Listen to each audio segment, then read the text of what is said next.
Ladies and gentlemen, brothers and sisters, children of all ages, I can't wait any longer. It's time to get this party rocking and rolling and started and streaming and whatnot. I'm watching the time. I'm starting early. I said it for 12:45, but I'm going to start now. I'm waiting. I'm watching over here on my monitor, over here on my right, to see if things actually get kicked off. It's going to be like maybe 30 more seconds. There it is. Boom. We're on. So, yeah, this is a day in life. We are making we're filling these bottles right here. It's 11 cases of straight whiskey. So real quick, a word from our sponsor. Is your bar looking a little ordinary? Is it lacking something awesome? Well, head out to and pick up some. Grab a bottle of Old Humble Straight Whiskey or Old Humble Special Reserve. They're clean, smooth, easy drinking whiskeys that taste the way whiskey should taste. From humble beginnings to an extraordinary finish, Old Humble whiskeys are what your bar needs today. Welcome and Old Humble Straight Whiskey and Reserve. All right, the audio's a little fucked up. How about now? Is the audio better now? Because the microphone was actually behind me. We should be much better now. Here's the thing. Blah blah blah. I can talk now. I can see it. It's actually pretty damn good. But let's get cracking lacking, shall we? All right. Cheers. Hi, I'm the Old Humble guy. You know me. So what we're doing? Another day in the life. This is one of the like 4 things that I do here in the distillery. Bottling whiskey. We also have a fan going in the background, but that really shouldn't be much of a problem. So we do bottling of the whiskey, we do boxing of the whiskey, we do distillation, we do all the stuff here. Full service distillery type of thing. Today's task is to get these bottles filled up. These bottles were on a pallet uncovered. I've got another 7 or 8 cases that I need to fill up. And then all the bottles are back over here behind the scenes. All the bottles back there, I got to get them in boxes and cover them up so that they don't get dusty. Cheers, Tuna. Glad to see you in the party. Look at you getting on the board for 2. I know I should get a wireless mic. Funny thing about wireless mics, they're not free. They cost money, and I got to sell some whiskey. So first thing we do before we bottle the whiskey is we do our inspection and test to make sure it is what I expect to be bottling. This is down to 90 proof. Everything's good to go.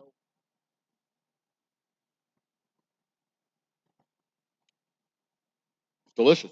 I may have actually let it age a little longer than normal. It has a little bit more flavor to it than usual, but that's a good thing, I think, when it comes to our special reserve. Our special reserve, I don't want it to taste like a corn whiskey. I want it to taste like a thicker, richer version of our straight whiskey, and it does. It definitely does. So, there we go. This may get loud. Turn it this way. Oh, so first I got to get the air out of the pipe. Just this so it doesn't rattle so much.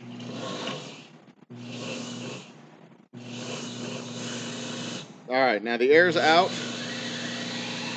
So I should just have plain old whiskey going in the bottles. Too much noise. There's a little bit of background noise there. Not a lot. So I'm running this on manual. The first bottles get filled manually.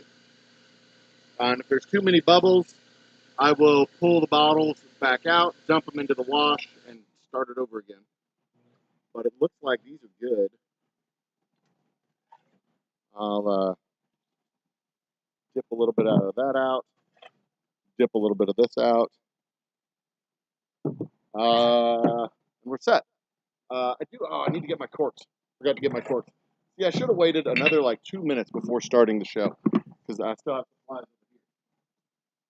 I need to grab.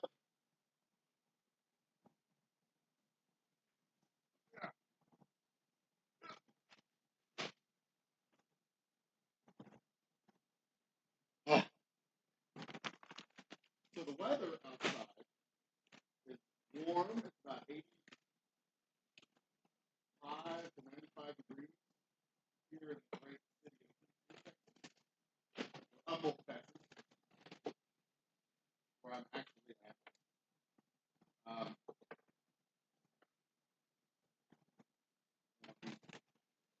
Fall on the floor.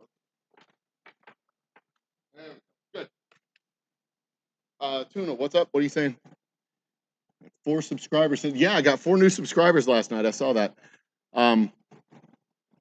And we got one additional.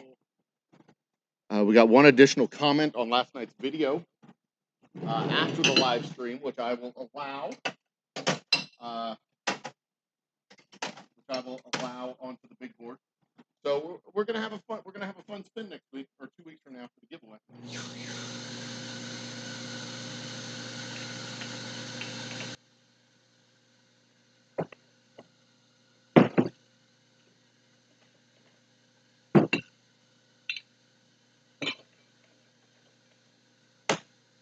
Now I have to be careful with these bottles because they were uncovered and they did fall off the pallet. That's why they were uncovered. They fell off the pallet. So I need to do a visual inspection as they fill up, make sure there's no debris got inside the bottles and that there's no chips from the glass, no chipped glass inside, cracks on the outside of these bottles. So I'm kind of keeping a wary eye. I'm make sure I'm pointing at the microphone here, so that, and it's not pointing at this; it's pointing at me, not that. So I don't want to give you all too much auditory feedback. So anyway, last night's discussion on rights was fun. Where they come from, how to protect them, all that stuff. It was a fun discussion. And the origins of last night's discussion was a back and forth I had with some ding dong. Some ding dong on TikTok who was insisting, and is still insisting, that rights are granted by the government. And the reason why, I understand the reason why he's saying rights are granted by the government. Because functionally, if the government doesn't pass a law protecting the rights, then we don't functionally have those rights. Which makes sense. The government, but society determines you have the right to marry someone. You're gay. Society decides you have the right to be married. Society helps to elect the people and da da da da da da. But that's not exactly how. That's kind of how. But what's the real function and the philosophical, and it matters. The reason why it matters philosophically, more than functionally philosophically, because you can get to the same conclusion going down 2 different paths. But philosophically, unless you're going down the right path, you can get to the right conclusion for the wrong reasons. And if you achieve the right conclusion for the wrong reasons, the supporting justification for that conclusion can then lead to a whole bunch of other bad things. For example, if the government gives you rights, the government can take those rights away. Ultimately, they're not your rights. If you have the rights and you fight for those rights and you insist that the government recognizes those rights and passes laws to protect those rights. See the difference there? The government decides you have the rights versus the government protects the rights you already have. That's an important distinction, because if they're giving you the rights, they can take the rights away. And then if your right to exist is predicated on government largesse, they can always take away your right to exist. And then you no longer have the right to be.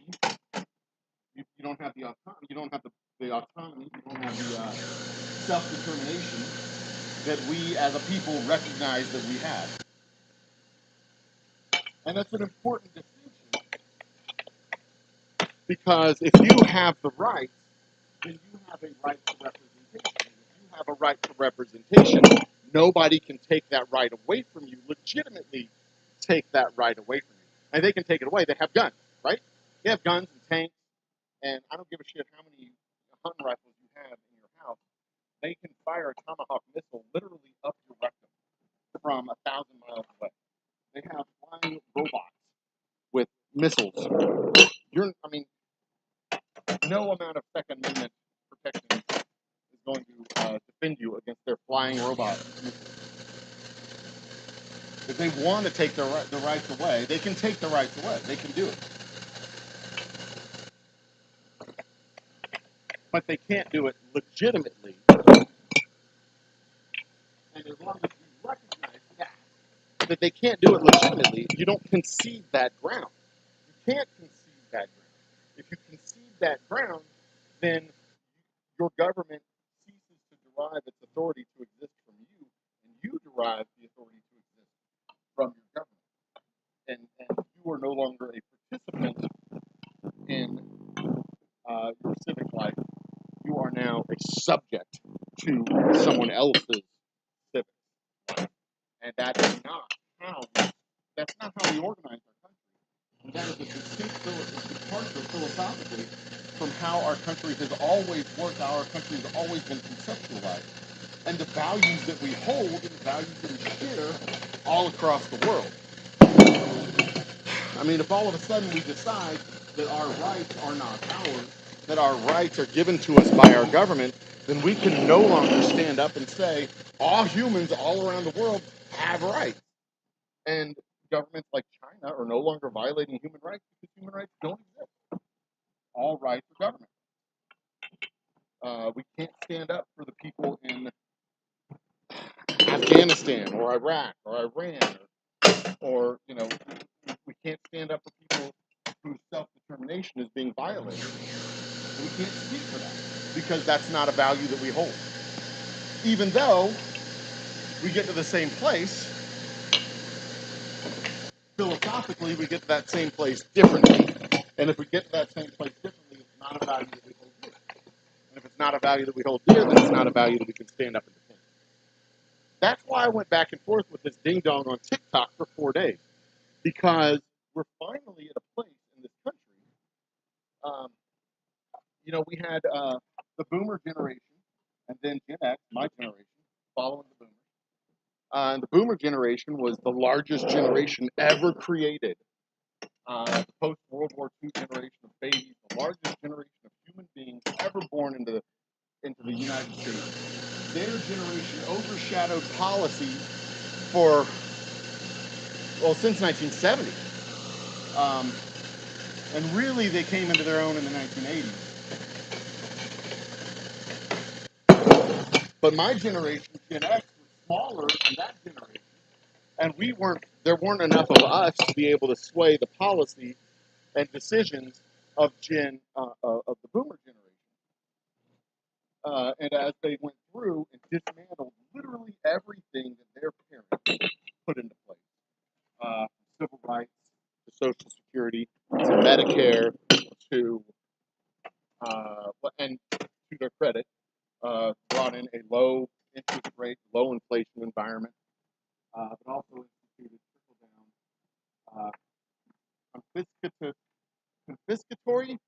confiscatory policies where money was literally being concentrated and aggregated among fewer and fewer, and companies were getting larger and larger and larger and easier to manage and regulate, but eventually getting too large to manage or regulate because ultimately they shrunk the size of government as a percentage of the size of the corporations, as they literally undid everything that their parents did. We, the Gen X group cohort, weren't large enough to be able to do anything about it. We couldn't unilaterally vote them out of office because there were just too damn many of them. And also, a significant portion of my generation's mind was spoiled by the boomer poison. Now we're having to live with the consequences of that poison. But the next cohorts, Gen Y, the millennials, they're voluminous enough. There's enough of them that they can, if they actually voted in numbers, equivalent to my generation and the boomer generation, they could fix all this shit. They could start setting policies and start protecting their rights in a way directly opposite to what the boomers did. They could start putting things, they could start solving these problems for the world that they're going into as adults. And granted, the solutions to those problems are going to create new problems. But what you do when they create new problems is you solve those problems. You just go down the line and continue to solve problems. The same way we do here at the distillery, when we get a new piece of equipment that changes the workflow or changes the workload on one station or another station, it creates new problems, choke points down the line, and you just solve those problems. You don't not do anything because it'll create another problem down the road. You do the thing to solve the problem today, and then you go and solve the new problem that solution created. Like, for example, hold on one second. For example, you have an issue with people not having enough money because of a pandemic, right? Like they can't work, or they shouldn't work, so they're not earning money. But then if they don't earn money, they lose their rent, they lose their home, they lose their car, and it creates a different problem. So what you do is you make sure they have money in their pocket. You give them emergency subsidies. But that creates another problem, inflation. So you solve the inflation problem. And then that creates another problem down the road. And then you solve that problem. You know, like if you raise interest rates, money goes into the bank, stops getting invested. So you have a bit of a slowdown in the growth of the economy. But we have a 3% unemployment already, so it's not really going to be that big of a problem. But solve that problem. How do you solve that problem? Well, you get wages increase. Wages increase, interest rates go up, supply chain issues get solved. You just solve the next damn problem. Tuna, I'm going to bring my phone over here. Hi, Vanessa. Vanessa Kitty's in the house. Vanessa, you just got on the board for our whiskey giveaway on June 1st. What is the whiskey giveaway on June 1st? Well, let me tell you what the whiskey giveaway on June 1st is. I've got a flight of sample whiskeys, one straight whiskey, one special reserve, and one double oak rye, all three award-winning whiskeys. And every show that I do between now and June 1st, if you're a subscriber and you comment on the show, you get in the pool of people who are put on the wheel. Every time you comment, or every show you comment on, you're on the wheel. Every time you share the channel or the video, on a channel, you get on the wheel. Every time you, what was the other one? Oh yeah, if you have boozy bucks from trivia nights, you can trade in your boozy bucks. Someone's calling me. They'll have to wait. You can trade in your boozy bucks, $10 per entry on the wheel. So if you have $30 worth of boozy bucks, you can swap out $30 for boozy bucks for 3 entries on the wheel. So there you go. So between now and June 1st, we've got 1, 2, 3, 4, 5 more shows, which means there's 5 more chances for people to get 10 spots on the wheel, because you can share the video, share the live stream, and comment on the show. And then you can win Boozy Bucks tonight on trivia and Boozy Bucks next week on trivia. You can get 40 additional Boozy Bucks, so 4 additional spots. And you have to be present to win. If you're not present on the show on June 1st, you cannot win. We'll spin your name. If you're not in chat, we'll spin it again. You're out.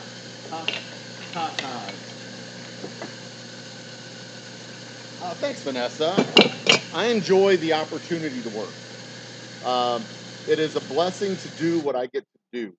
I'm actually creating a thing and even though my boss is an idiot, I'm not a malignant idiot like my former boss. I'm just kind of a benign idiot. But I try hard to not. Yeah, that's the important thing. I'm not failing up into a new department because I know the right people. If I fail into another business entirely. So what this is, it is our express fill bottle filler. There's 4 spouts, and it's on a timer, a calibrated timer. So 750 milliliters get doled out every 27.05 seconds. And roughly 27.05 seconds is the amount of time it takes me to cork my bottle. I could also, if I was putting the sleeves on, I could probably put the sleeves on within that 27.05 seconds too. But that doesn't really save me a whole lot of time. It just makes me work. It does save me time at the end, I guess. It just makes me work faster though, and I don't want to mess with that. I'll put the sleeves on all at once at the end of the process, and I might. I'll probably go ahead and tree seal them today. It's the part of the process that I hate the most, but I'm only doing 11 cases. I assume the audio is good. Yeah, I see the levels over there. The audio looks like it's good. There's a little bit of wind in the background. I hope the bottle filler is not too loud in y'all's ears or y'all's desk. The microphone is a directional microphone, and it is not pointed at the bottle filler. So let me see if I can see these levels. Yeah, it's kind of loud. Let me move this a little bit closer. Is that better? It's kind of a low roar in the background now, so it's not as bad. It's not good, but it's not as bad. COVID test. COVID test. Lord, I hope you don't have it. Although, I do understand the latest strains are extremely mild. We still don't know long-term effects and all that stuff. So hopefully you're doing well. Hopefully you'll feel fine. The test will be negative. It's just a plain old, regular run-of-the-mill cold.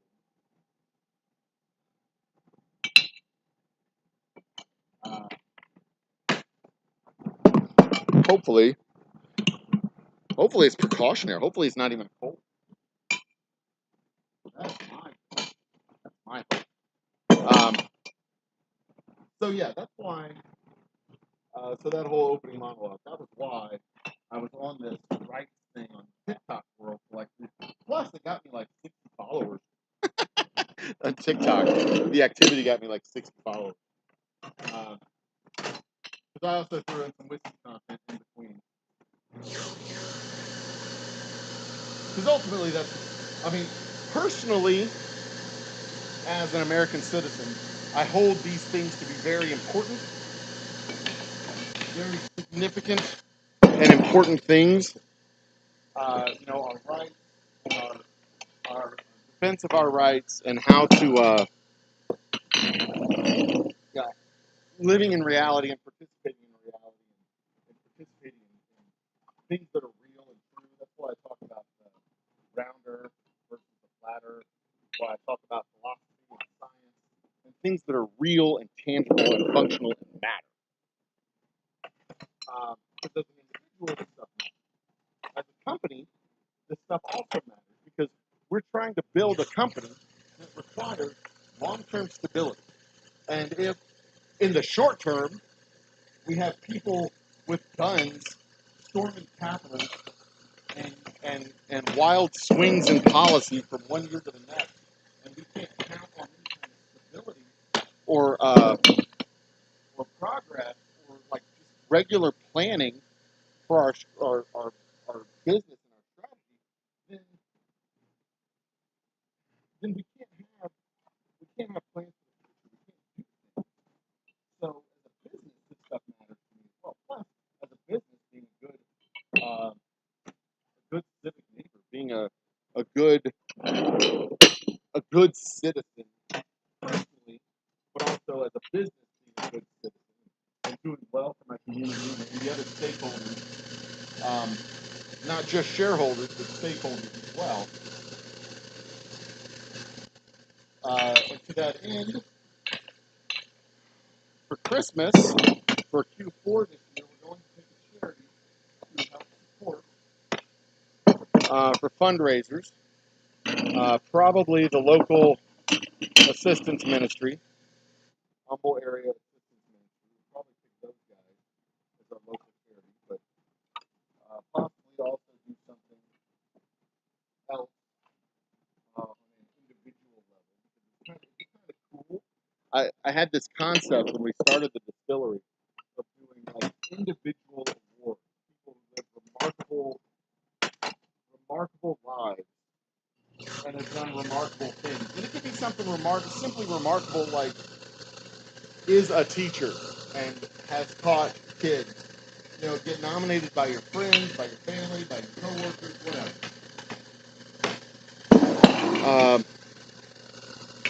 I don't want it to have to be a thing where, like, you have, like, I want it to be like an everyday hero type of thing. You know, people who just, like, get up and they go to work and they live their damn lives and they raise families and they're just, like, unsung heroes. The remarkableness of their life is that it's just a life well lived. That, you know, humble hero.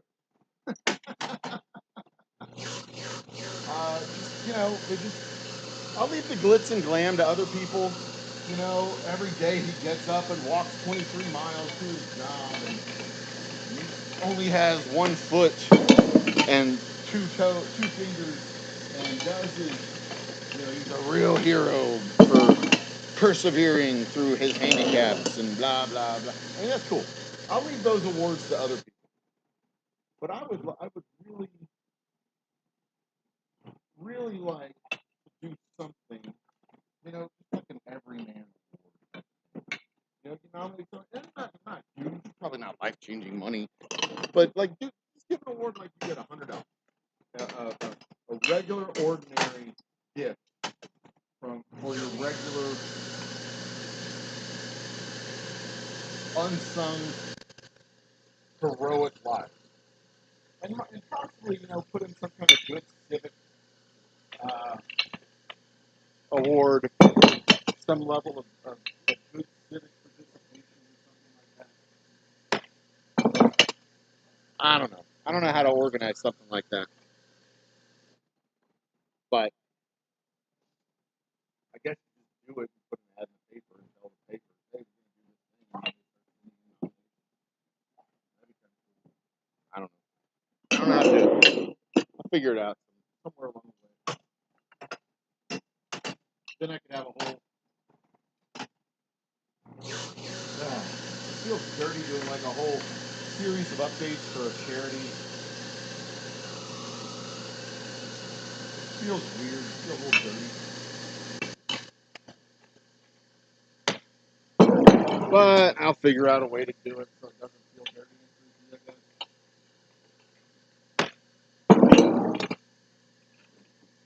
I guess.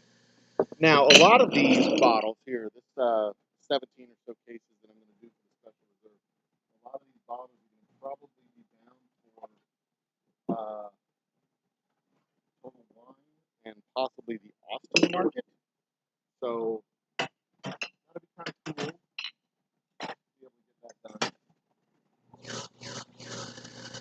But mostly, this is going to be extra inventory on the floor here at the distillery, so that we will be ahead of the next order by a couple dozen cases.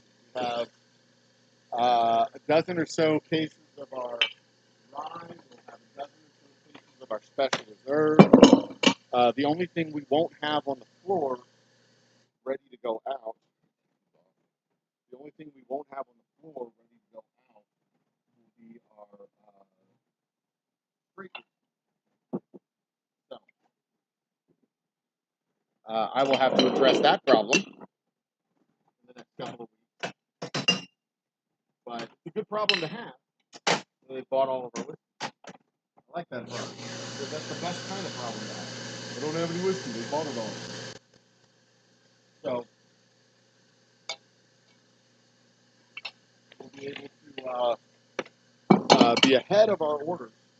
And then the next step in the process, we'll be ahead of our orders, is to go out in June and July and do tastings and marketing and drum up more sales. Pull the whiskey off the shelves, through demos and store events. It's all the process. You gotta make it, then sell it. I'm sorry, make it, distribute it, sell it, create a market, and then come back and make some more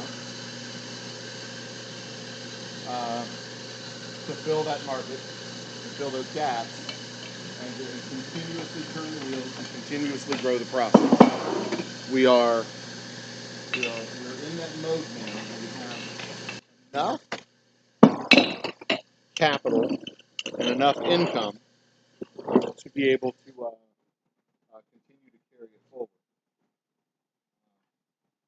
Not quite enough that we're able to do mass marketing yet. Our marketing is still very small and targeted and local, but we're getting real close. Possibly in Q4, when I'll be able to have some larger scale targeted marketing to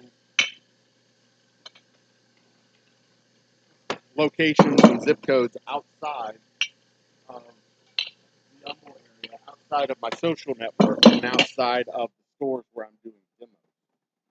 And that's going to be a big transition. I'm looking forward to that happening. I don't think we're going to be doing radio ads yet, but being able to do social media ads outside of my personal social network and the distillery social network, being able to focus it on people who are within X miles of store A, B, and C.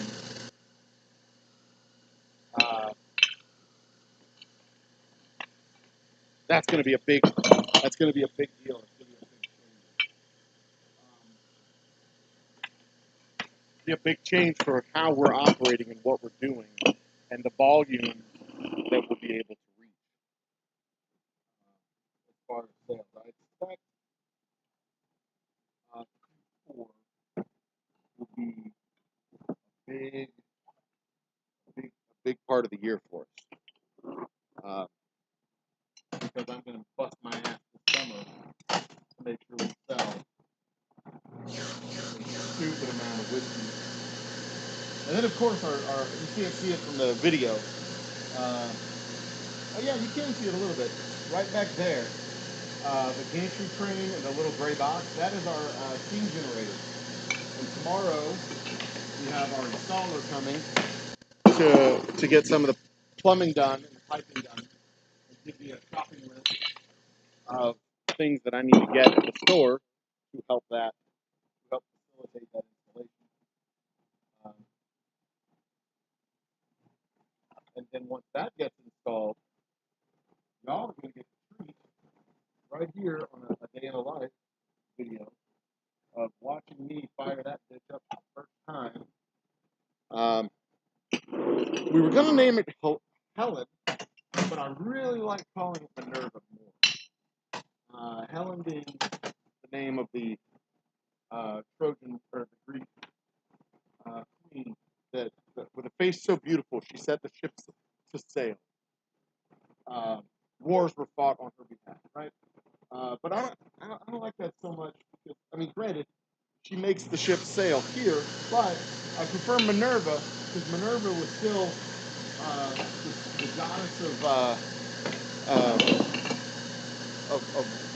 she was the goddess of war, opposite of Mars, but she became better known as a goddess who defended wisdom and defended knowledge, and she would fight for that. And she wasn't so much the goddess of fighting for the sake of fighting. She was a goddess who was seen as fighting for the sake of righteous causes.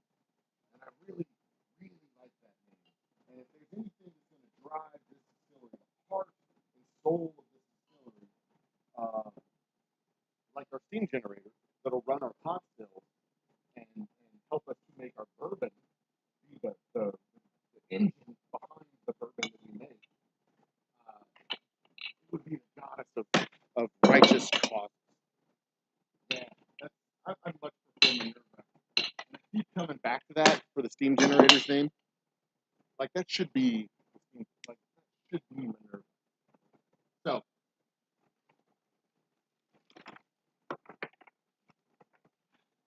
there you go.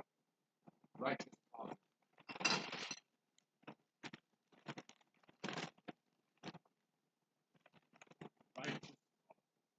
All right. Right here. I've got 1, 2, 3, 4, 5, 6, 7, 8, 9, 10, 11 cases right, which means I probably have about 6 or 7 more cases in here, but I'm not bottling those up today because I need to label these tomorrow. And today, my youngest has a manners banquet that he's going to, so I need to be home at 3 o'clock. I don't have all damn day to be doing this. I need to be home at some point relatively soon. So next up on the agenda, 1624, 1625. I don't remember which one is my whiskey.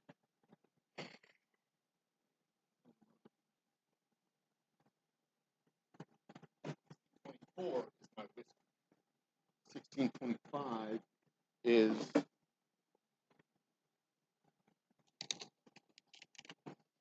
that's definitely too big. 1624 is the whiskey, right? Yeah. So 1625.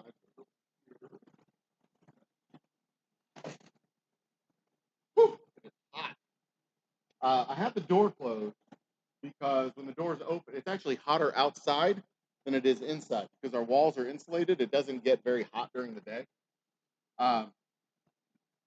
So I have the doors closed to maintain our insulation. When it gets a little later in the day, I'll open up the doors when it starts cooling off outside and blow out some of the warm air, bring in some of the cooler air.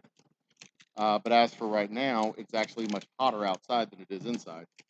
So the doors stay closed.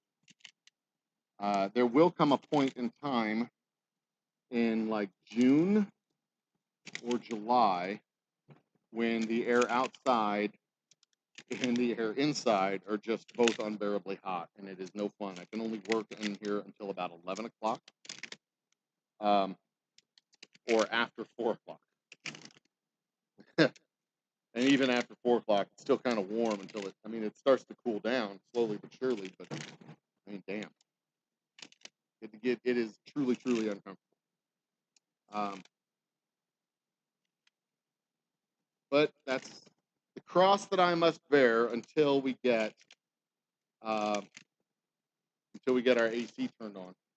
Now, one thing that is going to definitely change that is when we have our steam Jenny running, when we have Minerva running, it's going to get really hot in here with the doors closed because of the insulation and because of the steam generator running and the hot pots running. It's going to be hot in here, so I'm going to have to keep the doors open or get some kind of portable air conditioning unit to sit under or in front of so that I don't boil to death.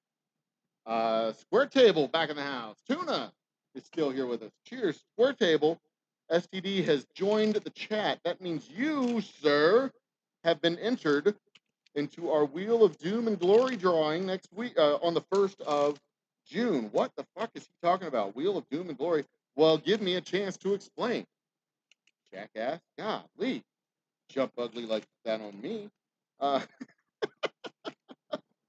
Our Wheel of Doom and Glory on the 1st of June is the drawing. It's the spin.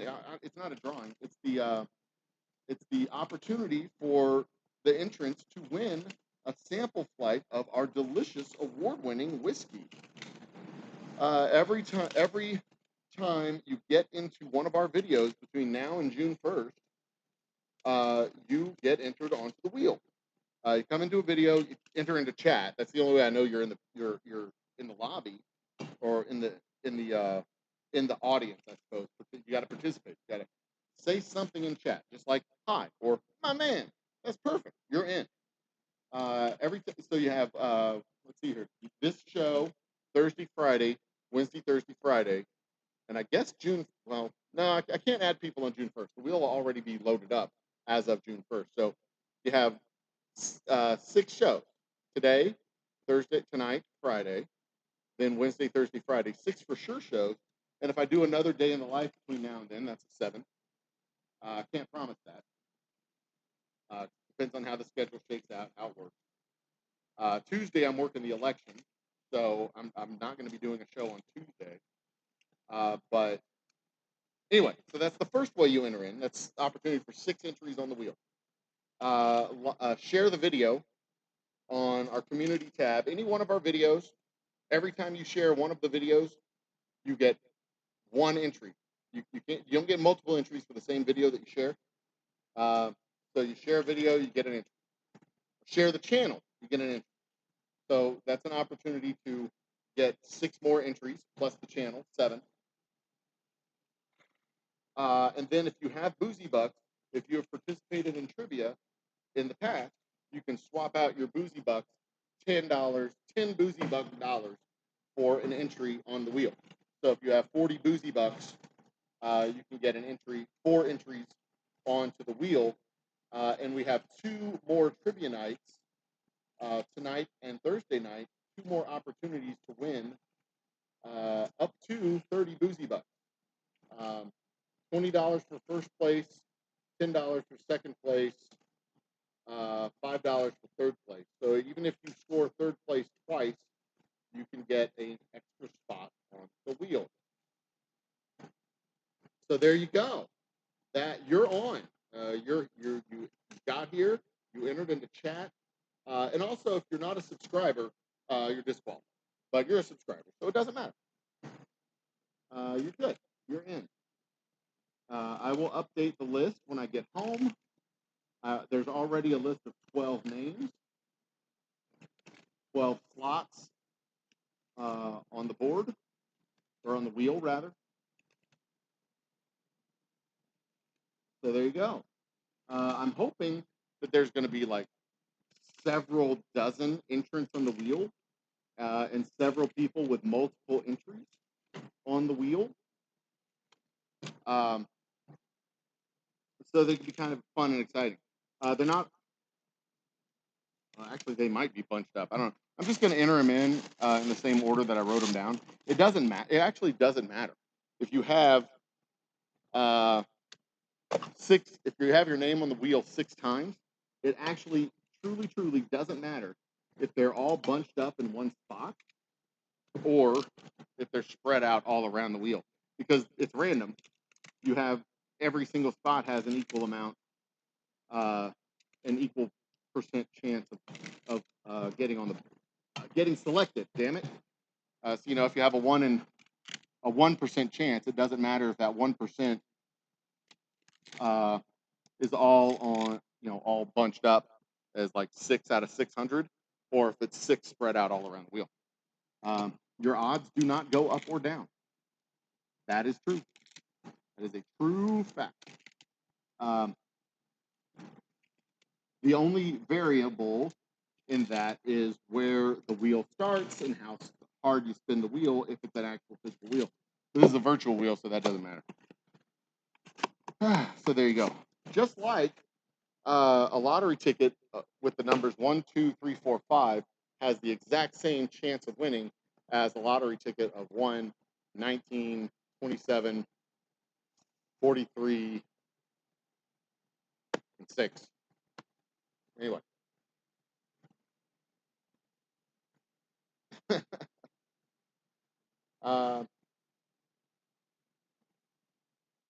I will do a community tab post. Oh, Tara's in the house too. Hey, Tara. Good to see you. You're on the wheel too. Awesome. I will do a community tab post that details the rules and opportunities, and I'll probably also do a short. I'll probably also do a video where I'm sitting at my desk explaining it all. Yeah, Tuna's gonna have 5,000 wheel slots. I'm not sure what the maximum number you could have is. 12. Let's see here. You get in chat on all 7 videos with this one. So there's 7. You could share all 7 videos. So that's 14. 15 by sharing the channel. And then if you have Boozy Bucks, you can swap out the Boozy Bucks. So I think the highest person with Boozy Bucks has 60, so that's 6 more. So that's 4. You could have 20, theoretically, have 20 entries.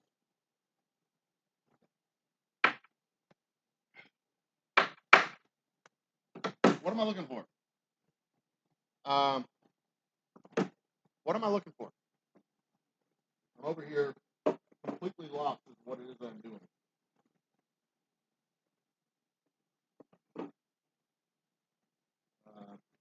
Draining this.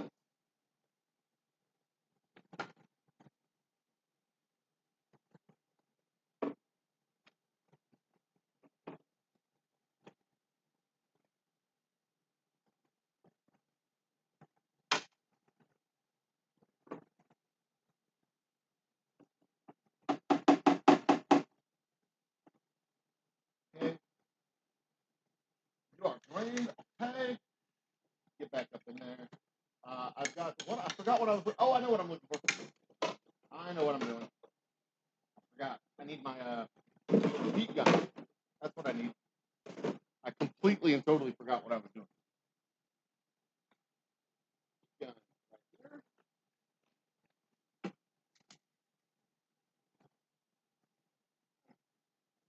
Solder not needed. Where is my?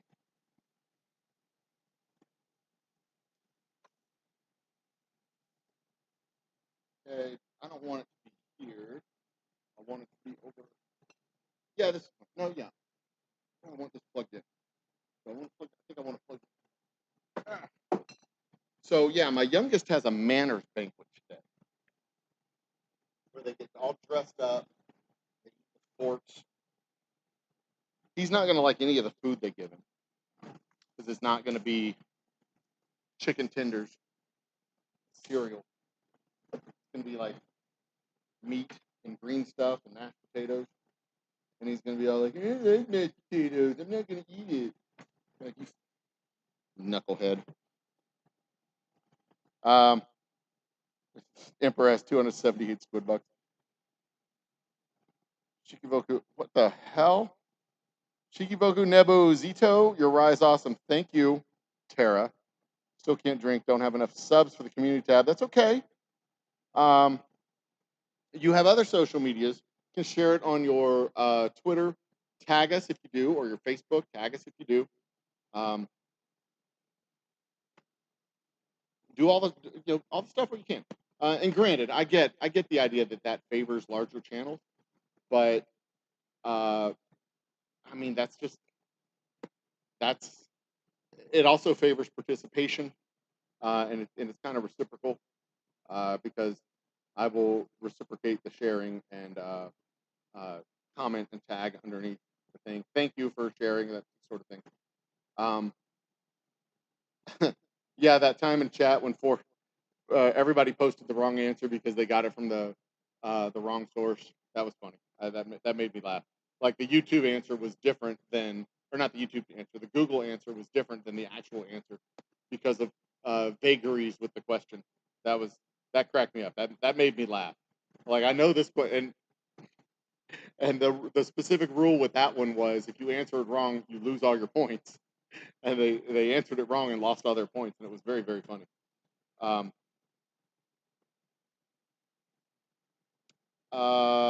Okay, so there you go. All caught up with chat. All right, so now what I need to do is I need to get these shrink seals over the corks so that the corks don't pop off. That's next. This is the process that I hate the absolute most. It is slow and tedious, but it is extremely important. And I wish I had a machine that did this automatically. But I do have a tool that helps me do this easier. I have a Lazy Susan.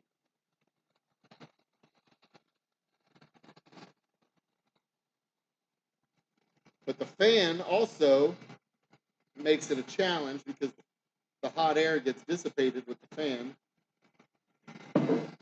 So I have to block the fan by standing in front of it. Otherwise, it doesn't work as well.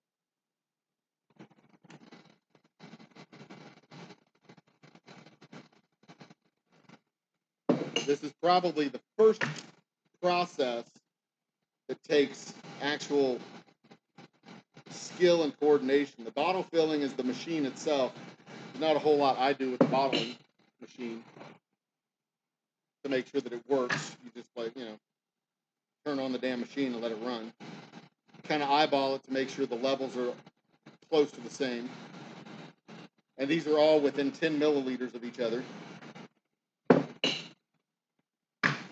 phone's way over there. I can't follow chat. Sorry, I'll be over there in a minute.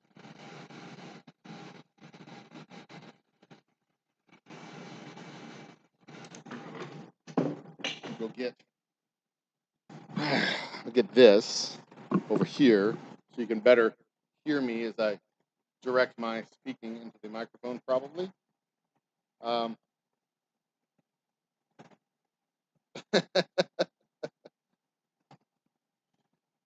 There is a machine that can do this. The machine that can do this is about $4,500 because it's a conveyor belt and it's like 3 heat guns and a fan and a conveyor belt. And it can end up doing about one every minute, 60 an hour, maybe between 60 and 100 an hour is what it could do. So like all this will get knocked out in the course of an hour. It's not much faster than what I do, but it's easier than what I do. Because this is 132 bottles, and I will knock these 132 bottles out in about an hour. But what's really cool about it is it's automated, so I don't have to physically do it, which is really cool because I could set them up on the conveyor belt and send them through, and then work on the labeling. So that would be cool. But it's not in the capital plan right now. It'll be in the capital plan for next year probably, because I'm going to, by this time next year, I'm going to be producing that was uneven. I'll be producing about 50 to 75 cases a month, and being able to automate at least some of this process away from the manual systems will be very, very helpful. I may even need to upgrade my bottler and filter to be able to push through more volume. And hopefully we'll have an employee as well, other than me, of course. While I enjoy working with me, I enjoy my work ethic and conversations that I have with myself, and you find folks all day long.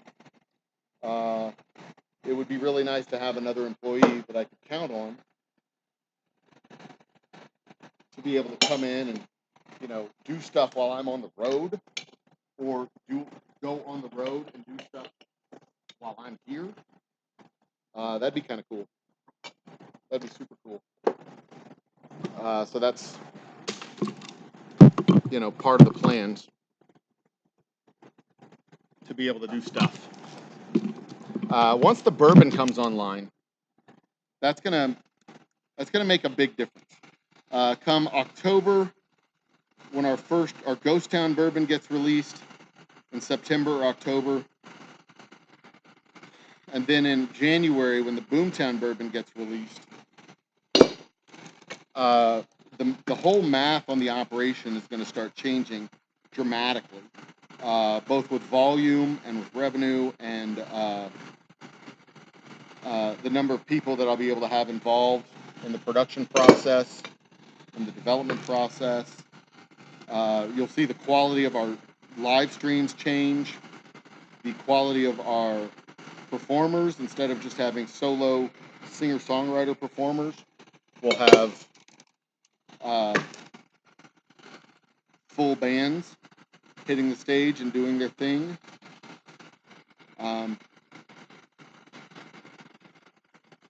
Just overall bigger production of stuff going on here at the shop. Being able to have groups like Swimwear Department, Tomar and the FCs, Bayou City Funk, hell, even being able to bring in Folk Family Revival, and some other major guys like John Evans too. Being able to bring those guys in.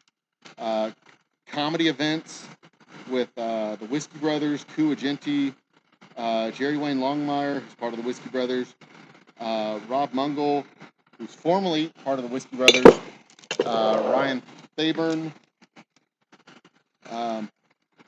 just all these really cool performers that I've met over the years, and then being able to organize a burlesque show with folks like Tifa Tiddlywinks and Dahlia Derringer and these other folks who are just icons in the Houston performance arts area, and then being able to bring in some folks from out of town like Jeff with a G, who was off in New York City, and getting him back in town when he comes, giving him a reason to come back to visit Houston, putting him on the stage and doing the show that he's developing up there in New York. Just being able to do all that stuff here at the distillery, all that comes with having more freedom to be able to do stuff, because our bourbon will be online and our bourbon will be paying more of the bills, because it's not going to be a upper high price, low tier, low price, mid tier whiskey. It's going to be a high priced, mid tier, low priced, upper tier whiskey. It's going to be another level up. And other than having to buy the barrels and pay the rent, making it is almost, I don't want to say it's almost free. It takes an entire 2 days. It costs a tremendous amount of money, resources to do it, but once you have those resources spent, it's corn is a whole lot cheaper than sourced whiskey. It just takes a lot longer to do it, and if you're paying, if you got to pay rent on those barrels, it can be a real challenge. A real challenge if you don't have any other income streams. But these guys will pay the rent. The bourbon will make things a lot easier for us to operate and market. These whiskeys pay the rent. The bourbon pays the marketing and expansion, and allows us to thrive. So it's going to be cool as you watch us grow over the next 12 months. Once we get that steam generator plugged in, you're gonna be able to visually see a lot of different stuff happening here in the distillery. Hell, you'll probably even see me wearing clean clothes more often. I'll be able to buy more pants, and my pants won't be covered in stains and stuff from working so much. What I really want to do is get some coveralls, some of those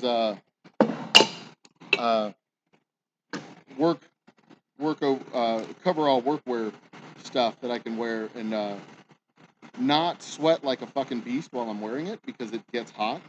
Hopefully they have some that are breathable and light that you can wear, and they're not all like thick wool and flame retardant. What is this about, Lisa? Oh, right here. Direct around. Yes. See, there's a bunch of different tools that'll do that. I don't have any of those tools. And the volume that we're doing, this works good right now. But there's other tools that I get, but it would require changing some stuff of how we do things. So it's not just a matter of getting the replacement tool. It also a matter of replacing the bands with different bands that are compatible with the tool, and just kind of redoing the process. And I'm not ready to do that. We'll get there soon. Is Lisa an employee? Lisa's not an employee. Lisa is actually an investor. She did some legal work for me in the early days of the distillery, and I swapped that out with a couple of shares for her to have.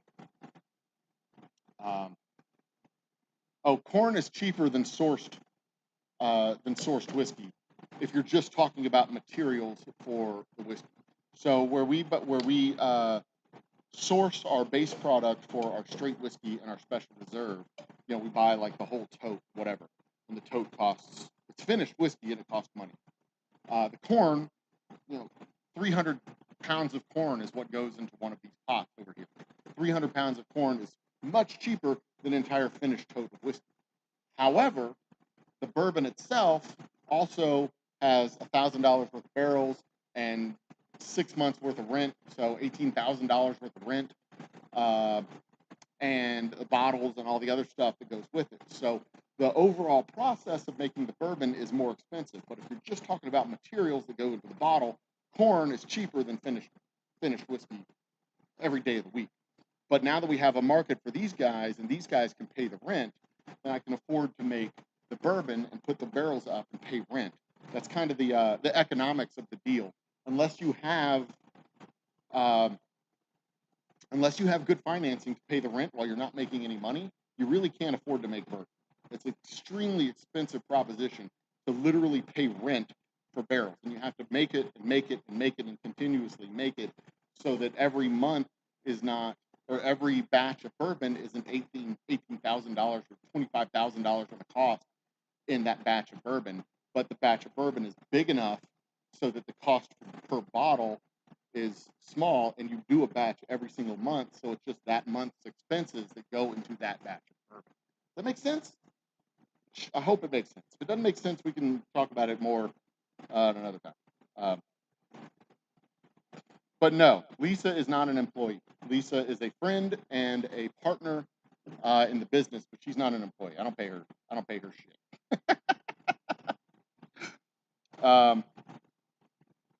Lisa doesn't live stream with y'all while she's working because she's a lawyer, and nobody wants to watch a lawyer work.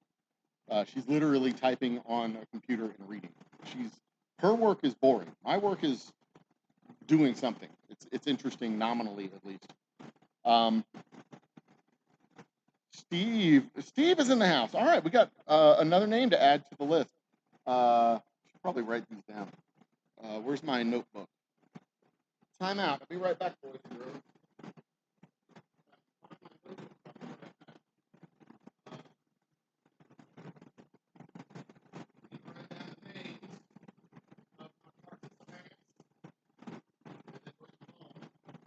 Look here, I've got a handy clipboard. I don't know where my brown notebook is. Oh well, does not matter. All right, write these names down. We got Tara.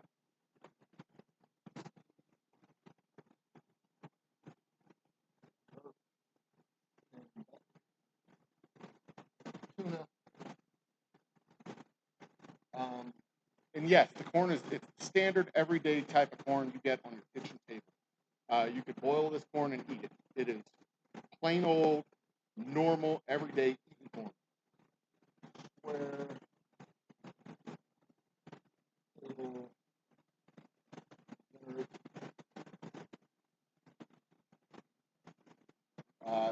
Smith.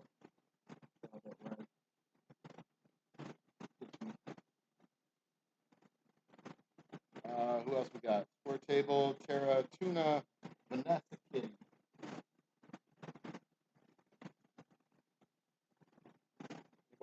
I got? Anybody else I missed? Anybody I forgot? Tuna. That's everybody. Okay, good.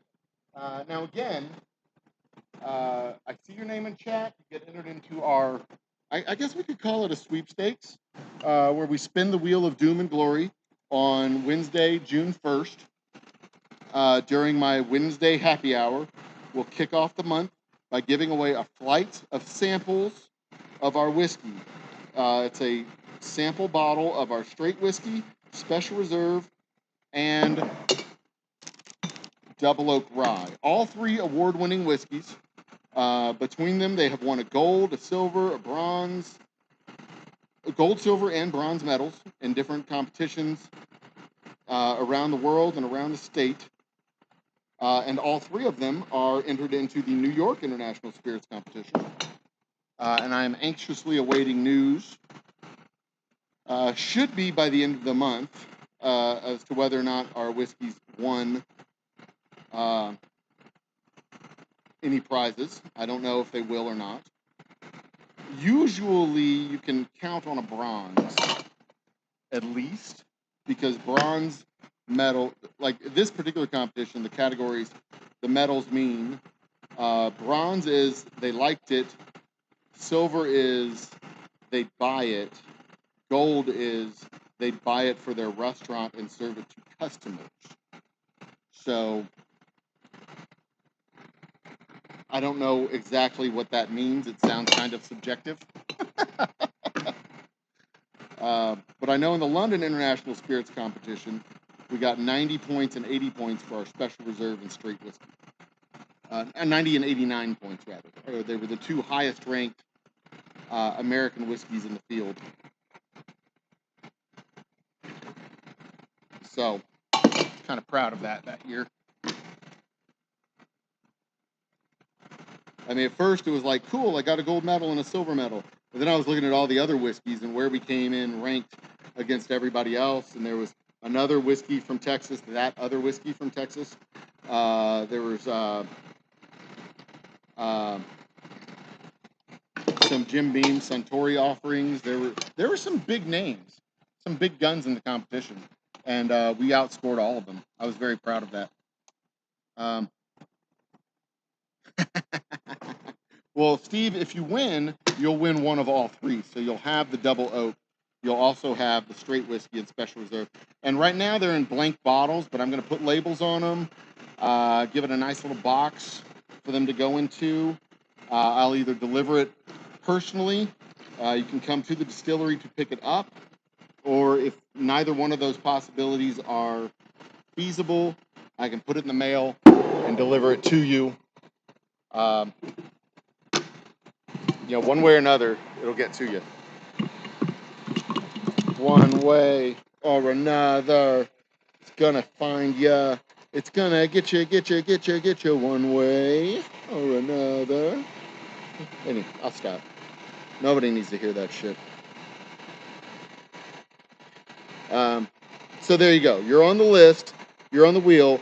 So there's several ways to get on the wheel of doom and glory. The wheel of doom and glory will... I don't want to do the wheel of fame and fortune. That's kind of lame. There's already a wheel of fortune. Doom and glory are the two things you can pretty much count on. One of those two things. Doom or glory. So one way, obviously, is you show up to one of my live streams and you get into chat. Or get into chat. You miss the live stream, you get into chat after the fact. I'm fine with that too. I will allow it.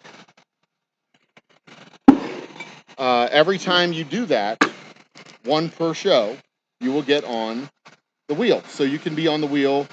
We have this live stream. We have Thursday, Friday, then Wednesday, Thursday, Friday next week.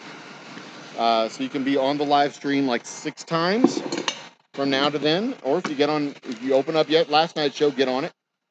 Drop a comment and chat now. There's seven shows, including last night, that you can drop a comment on and get on the wheel. So you can be on the wheel 7 times that way. Boom, done. And then you can share the link to the video and the channel. So there's 7 videos that you can share, plus the channel, that's 8. So that's 8 more times. That's 14 times being on the wheel right there. And if you have boozy bucks from participating on our trivia night, you can swap out 10 boozy bucks for an entry on the wheel.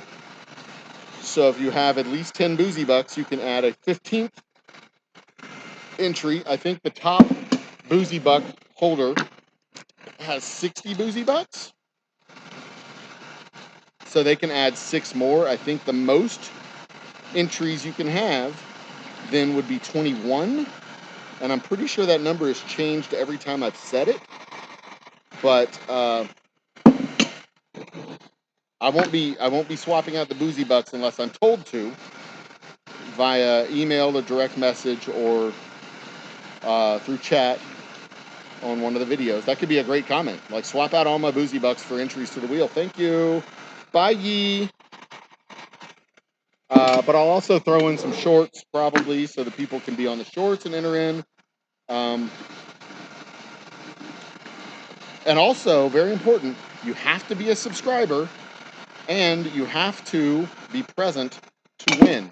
If you do not show up on the first and the wheel pulls your name, you are shit out of luck. So sorry. You put in all the work, you get your name on the list 22 times, 30 times, however many shorts you found that you commented on. You got yourself on the list 21 times. Congratulations. Then you just don't show up on the first. It sucks because this is all about participation. And if you don't participate, you don't win. You gotta, that's the rule in election night too. You know, you gotta show up. You gotta show up. You can't just talk a good game. You gotta show up. And also, by the way, election day is the 24th. I will be working the polls on that Tuesday. So there won't be a live stream or any work being done that day. I will be working for our civic pride, our civic duty. I'm a 13-year-old boy. Duty.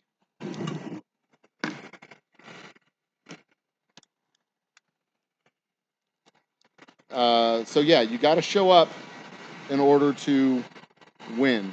It's all about participation, being a member of the community and participating in the community, and not being just a passive member in the community, actually being a part of it. Because there's a whole lot of people that are passive members of the community. They're like, yeah, we support you. We hope you do great. But that support only extends to me giving them whiskey and showing up on their streams. And I'm not doing that anymore. No, if you want whiskey, you got to come to mine. My launches, my parties, my shows.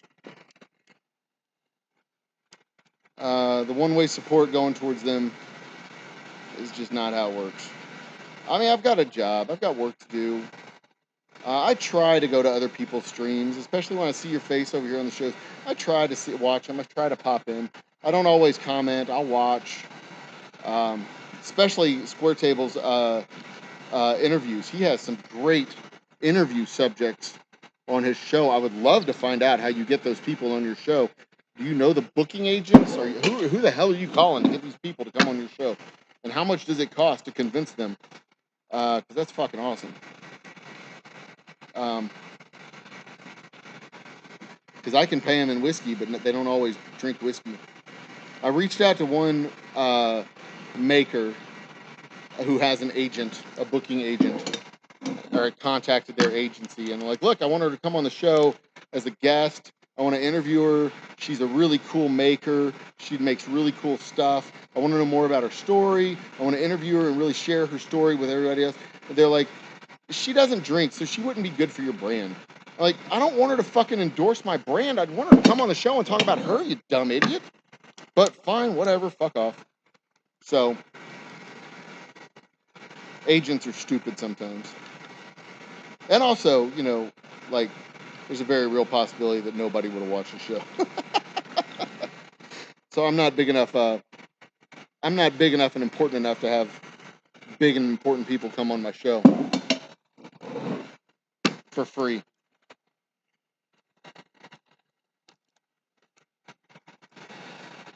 But bands, I can get those guys to come on the show. They don't come on for free.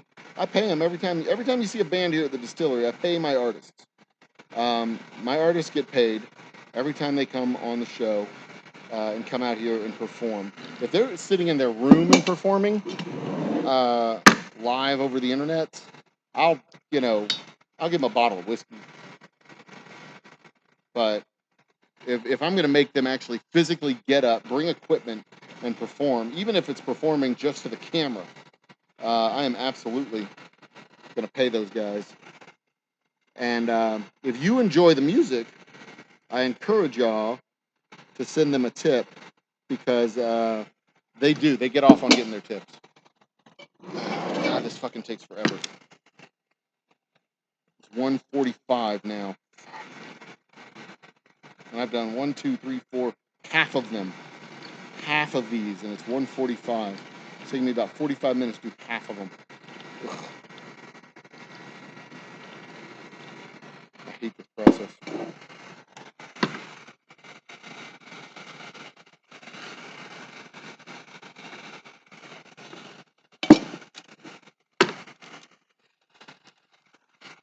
My wife is going out of town tomorrow, but she's leaving the kids with me. So I think we're going to go watch Doctor Strange on Saturday, me and the boys. And if you're a grown adult and you refer to your friends as the boys, I mean, come on, man. Grow up. But really, my sons, the boys, me and my boys, we're going to go watch a movie. I haven't seen Doctor Strange 2. I've heard it's kind of cool. And that's a risky run.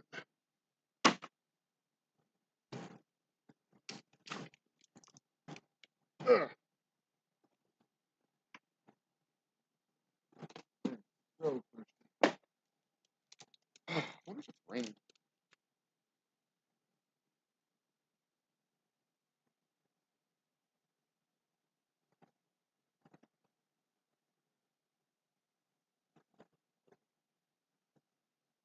But it's not raining, the sun is shining, and it is still hot as fuck outside. Whew. Hey Siri, what's the temperature outside?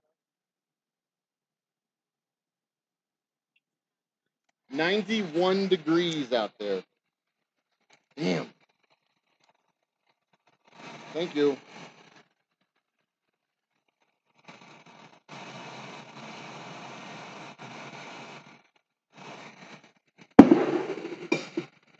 It is not as hot as it could be, but it is awfully hot outside. So tomorrow I'll be putting the labels on these, because I'm not going to get to it today. It's going to take me another hour probably to finish what we're doing now. And like I said, my little one needs to get ready for his manners banquet tonight. So once I get done with this, I don't know. I might go ahead and label these guys up. But it's going to take me about an hour to label them all. So maybe not. It'll be about 3 o'clock when I finish, 2:30 when I finish this. I need a drink of water. My throat's dry. Damn it. It's too hot.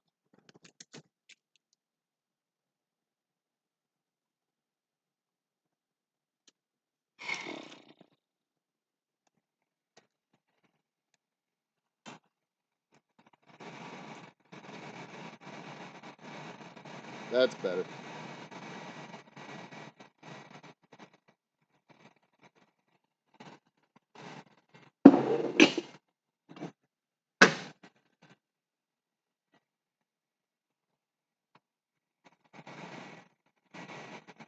Here's something that surprised me yesterday. I watched a video of Paul McCartney performing last year or the year before last dude sounds like shit. Or at least that performance sounded like shit. Like, he does not sound, he's not Paul McCartney that I remember from several years ago.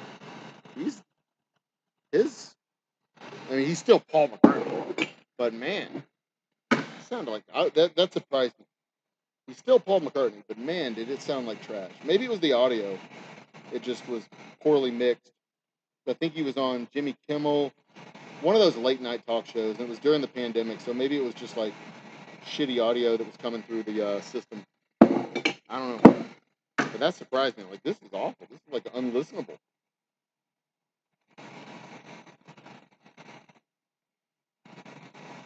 Anywho, but yeah, Tuesday is election day here in Texas. It is primary runoff day. So you're not electing a candidate to an office. You're selecting your party's candidate for that election that will happen in November.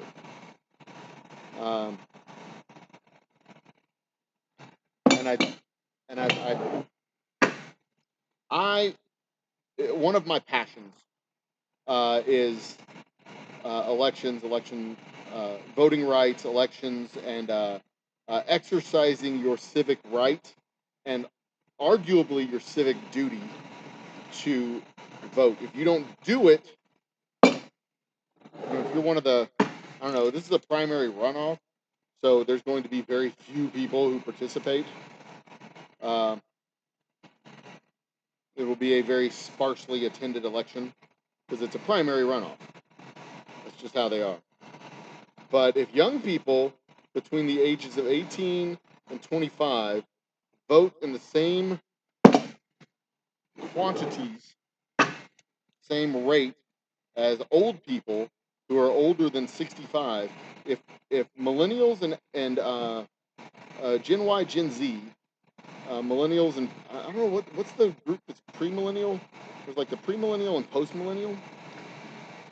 Anyway, if those groups vote in the same rate that boomers vote, we can fucking change the entire apparatus of government. It would be the end of the era of the boomer politics and boomer policies that have been so damaging over the last 45 years.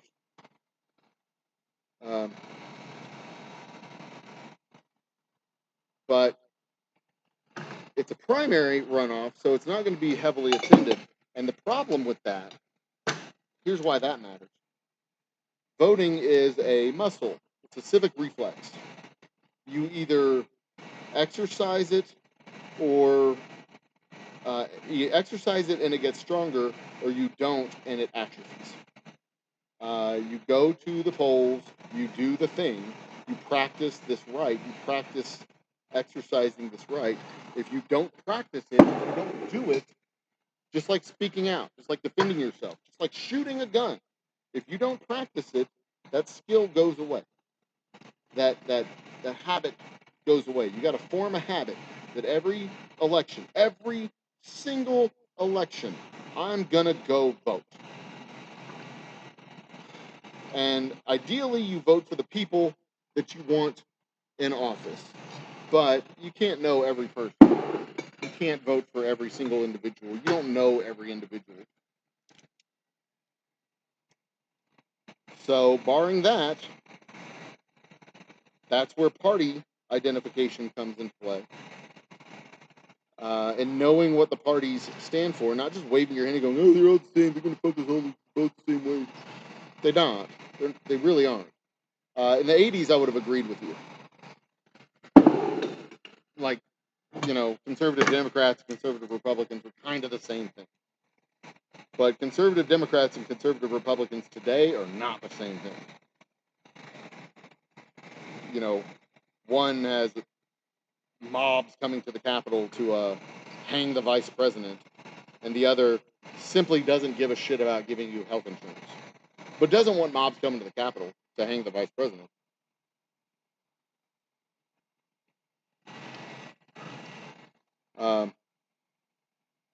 And politics-wise, they're kind of the same thing because neither one of them wants to give you make sure you have health care. But practice-wise, they're very different. Very, very different.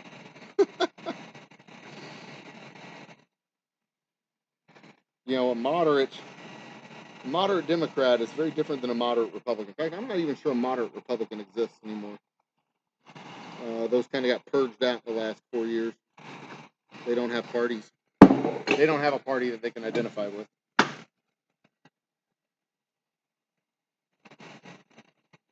And it's a shame that those guys retired from office. They should have stayed in office and fought for their party, but they were cowards and quit. Que sera. All right, things are progressing nicely. God, I am so freaking thirsty. I need to go get some water. I'm going to have to wait and pause for just a second to go get some water.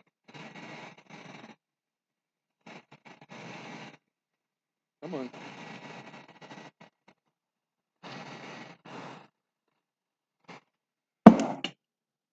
So thirsty.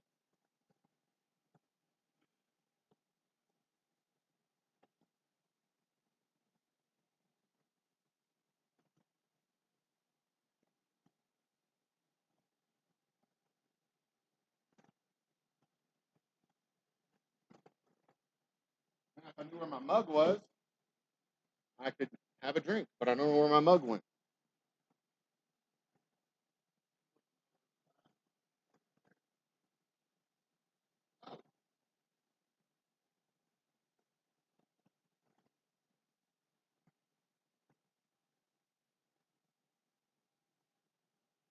That's what I found here at the distillery. I couldn't find it yesterday for the show, but I found it here at the distillery. Bum, bum, bum.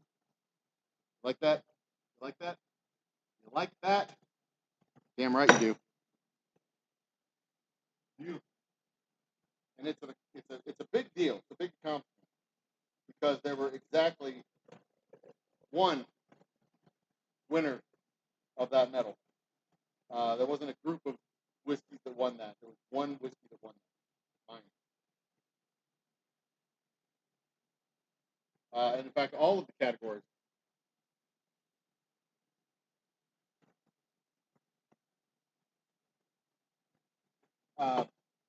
There's one gold, one silver, one bronze. No groups of whiskeys won stuff. Only one. So in my category of bottled and aged in Texas whiskey, rye, there were 3 winners, 3 medalists. And I was one of those 3. And I'm very proud of that.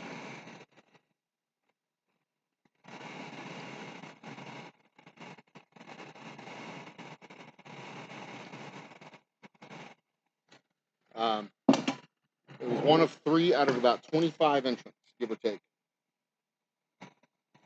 Might have been 23, might have been 27. I'm not exactly sure the number. There were about 30 distilleries at the Texas Whiskey Fest. And most of them had a rye that they entered.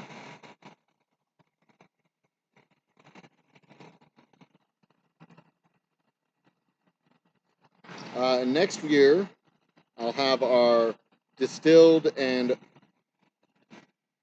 bottled and aged, or distilled, aged, and bottled. Grain to glass, that's what it's called. Grain to glass in Texas for both of our bourbons. I can only enter one bourbon. So I'll enter the Boomtown bourbon.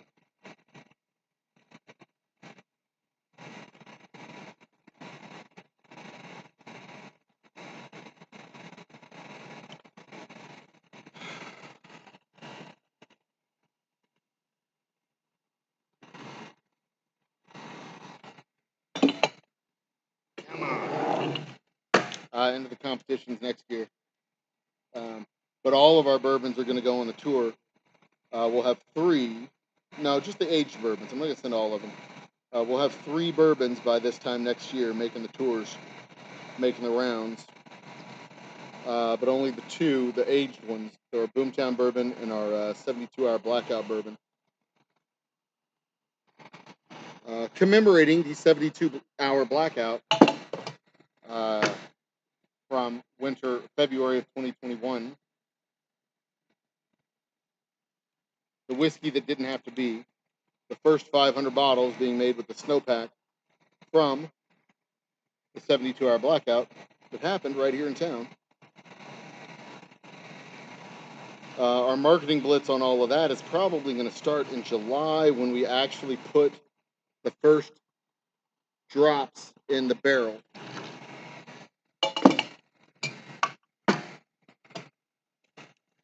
I'm very excited about that. Very excited.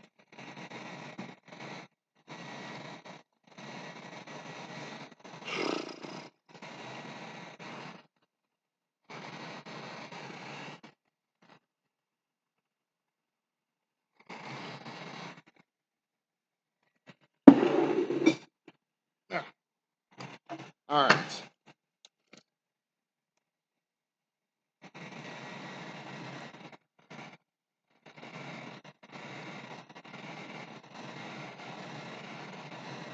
So I'm coming down to the last 4 cases here.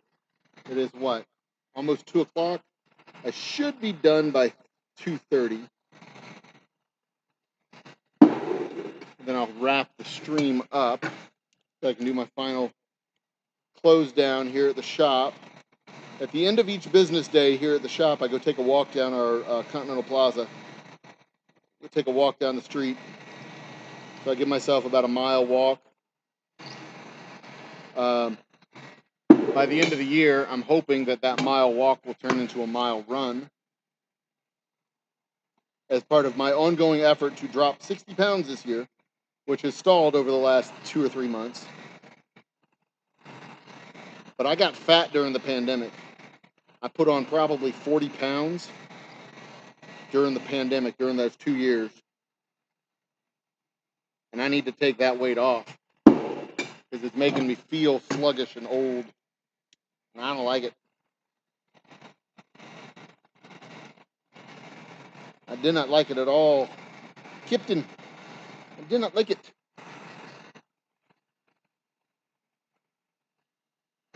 My knees are achy. My back's achy.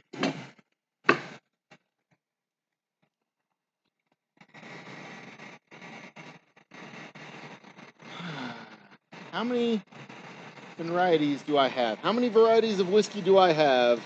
I have on the menu for 2022, we have our straight whiskey, special reserve, double oak rye, Ghost Town bourbon.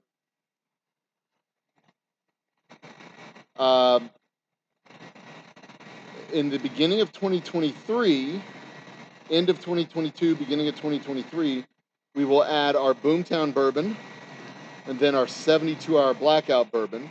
So that'll be 6 labels total by March of 2023. Then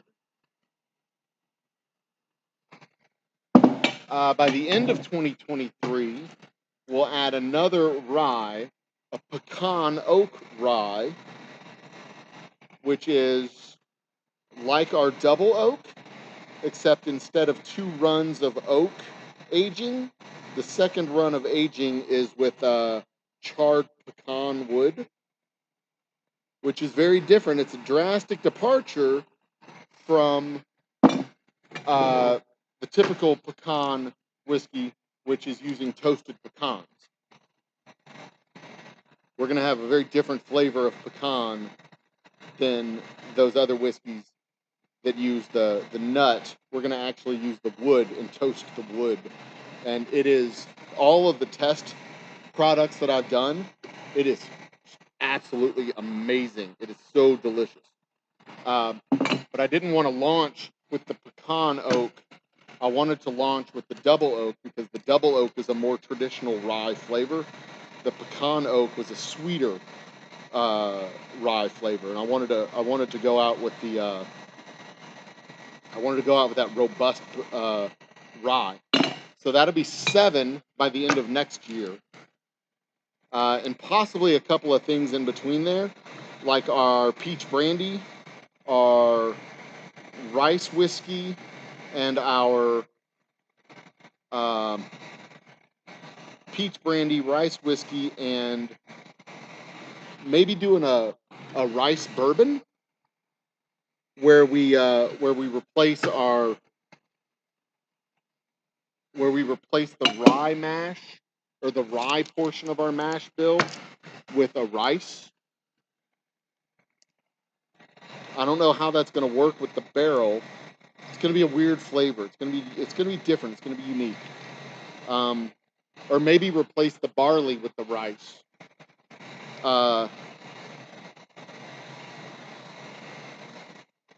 But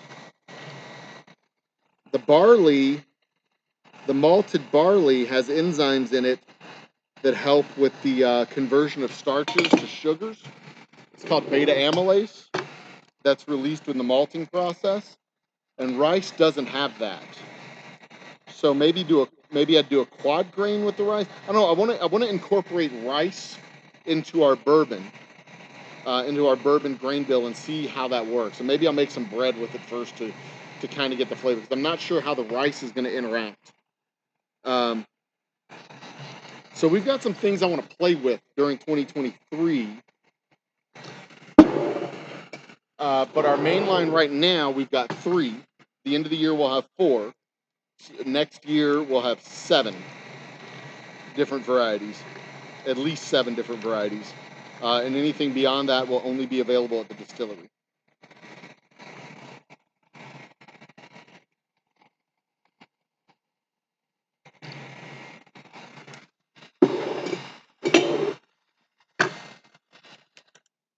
Bourbon Rendezvous. Get your name on the list, bud. Congratulations. Bourbon Rendezvous. What list is this that I'm talking about? That's a great question. Koji mold. Yeah, that's the fungus I'm talking about. Koji stuff. Okay, so the Ghost Town whiskey.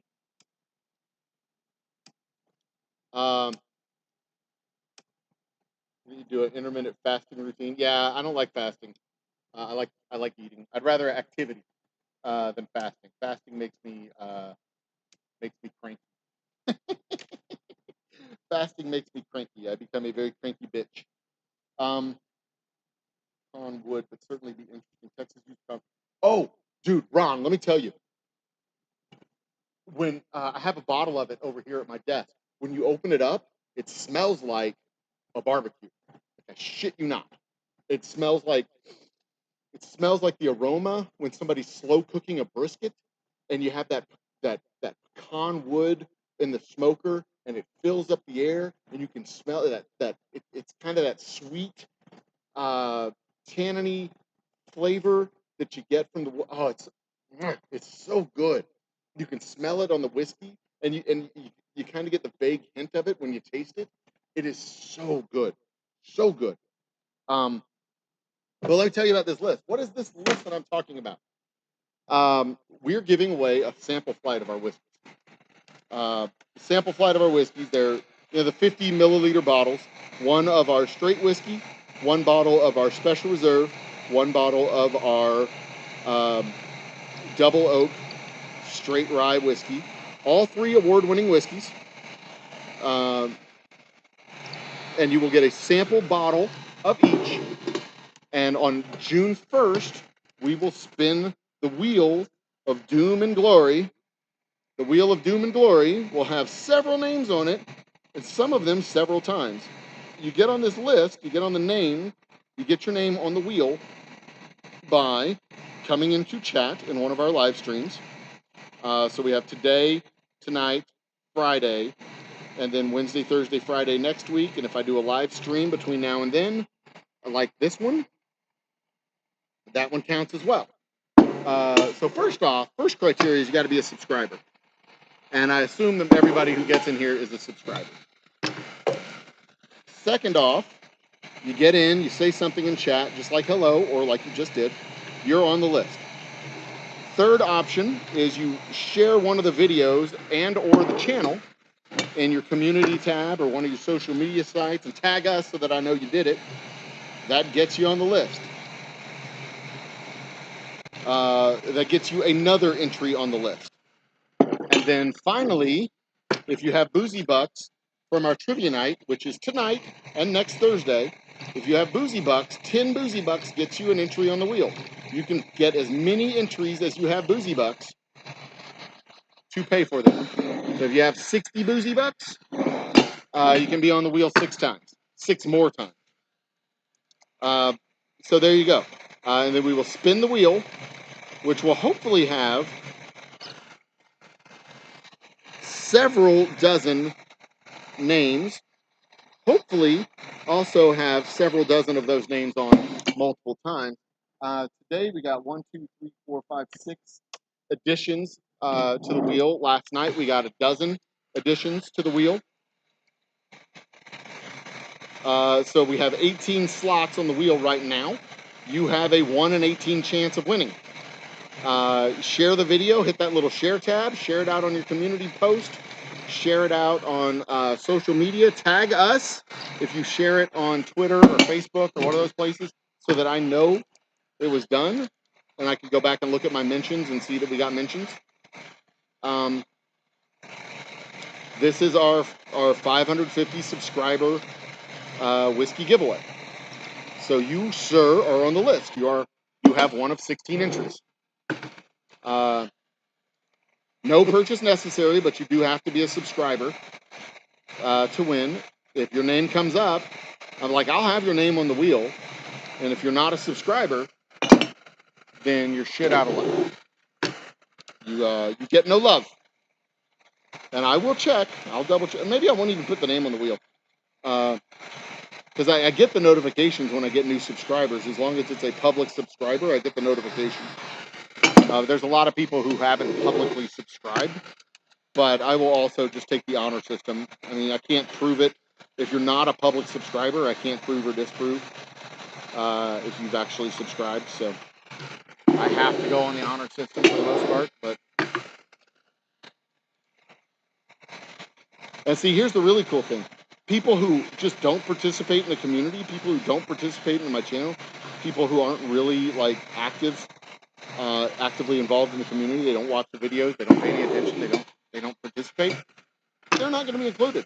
So it's not like the first whiskey giveaway that I did, where I just pulled all the names from my subscriber list and put it into a spreadsheet and assigned a random number to each of them, then hit the random number generator, and the number that came up on the random number generator that was closest to the number by your name, that's how the winner was selected. And we had a whole lot of people on the show, but a whole lot of people weren't on the show. I mean, it's not like every subscriber showed up. So, you know, I had to there was the winner, then I had to go track them down and inform them, oh, hey, by the way, you won. And then the next giveaway that I did, I had people who had been entered into the drawing, but they didn't show up on the show. So I had to send them text and say, hey, if you want this, you have 15 minutes to get on the show, get into chat and claim your winnings.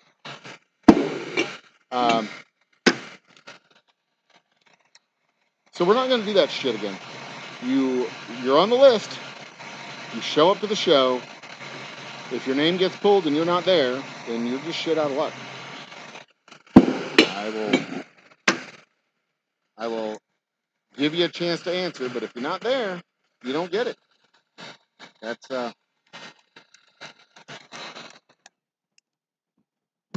was not paying attention, and I messed this one up. I'm almost done. I'm so tired of doing this. I hate doing this. Well, I do tell people, Ron, that we are the official bourbon of campouts, bonfires, and cookouts. So, you know, with our rye being a rye that smells like, I can't really do that with bourbon. You know, we're the official whiskeys of campouts, cookouts, and good times. Campouts, bonfires, cookouts, and good times. I can't really do that with the bourbon because I can't age the bourbon with anything other than oak. You can't finish it with other barrels or anything like that. So I can't do that with bourbon. You know, give the bourbon a barbecue-y type of smell and flavor. I can't legally call it bourbon if I use anything other than an oak barrel. But I can do it with my rye. I can do it with my other whiskeys. I can do it with the rice. I can do it with a bunch of other stuff. So that's one of the freedoms that we get as a small distiller, is I can try some weird stuff. The giveaway is June 1st. The show is at 10 p.m. on June 1st. And maybe I will. No, you got to be present to win. I can't do it. I can't give away the whiskey to somebody who doesn't bother to show up to the show. It'll be June 1st. I'll put all of the shows up for the next week.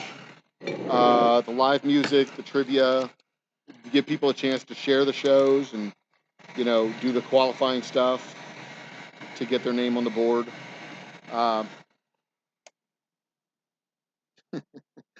Tuna. I think, Tuna, you've got like 10.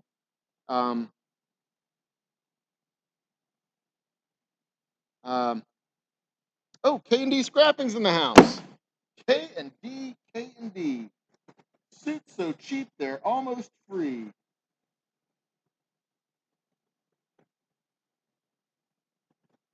K&D is a suit company here in the city of Houston, or at least they used to be. I think they got bought by Men's Warehouse.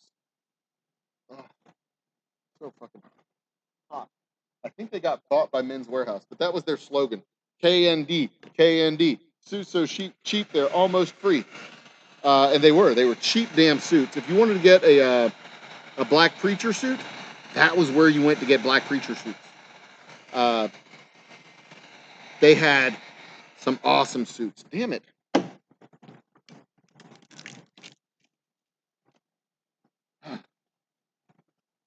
Also, when I start getting towards the end of this, I start getting sloppy and I start screwing up my seal. So, how much to ship to Canada? I don't remember. I think it's like $40 to ship a box to Canada. But if you win, I'll ship the box to Canada. It's to ship a full-size box with 2 bottles in it. I think it's $40. I can't remember exactly. I have to go to my stamps.com app and see. I don't remember. But if you win, I'll ship. I don't mind. I've shipped some bottles up there before. I've shipped some bottles close to up there to Wisconsin and other tundra states. Minneapolis. St. Louis, Minnesota, I think, was a place that I shipped a bottle to for Raptor Gaming. He's not a whiskey channel, he's a gaming channel, but he's a pretty cool guy.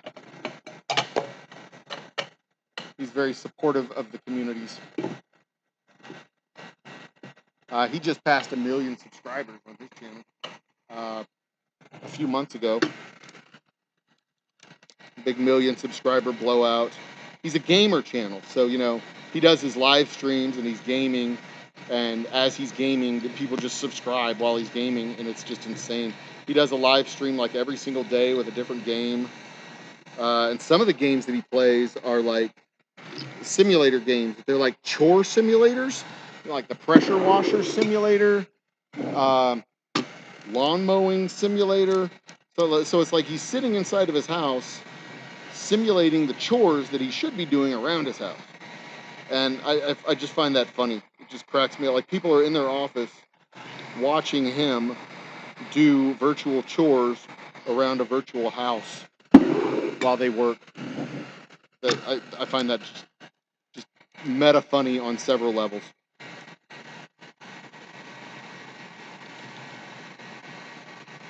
If I could buy two bottles, well, okay, so here's the fun fact. You're only allowed to buy 2 bottles here at the distillery, 2 bottles per person per month.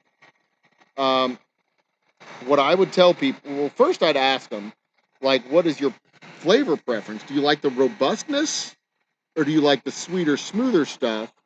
Because if you want the robust, heavy flavor, then I'd say straight whiskey or the special reserve and the rye.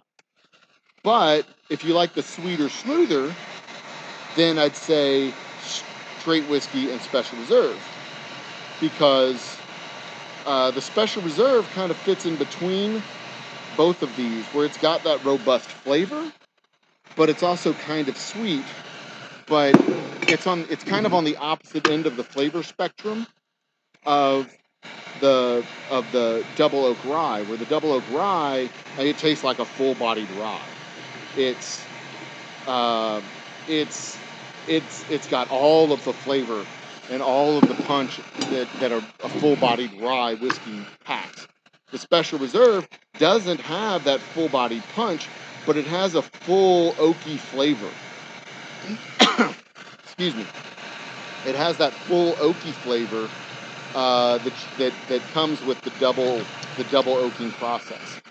Now, if you prefer the sweet, the straight whiskey is a sweeter whiskey than the others, but not sweet like Honey Jack or something like that. It's just sweet, like it has a softer finish to it.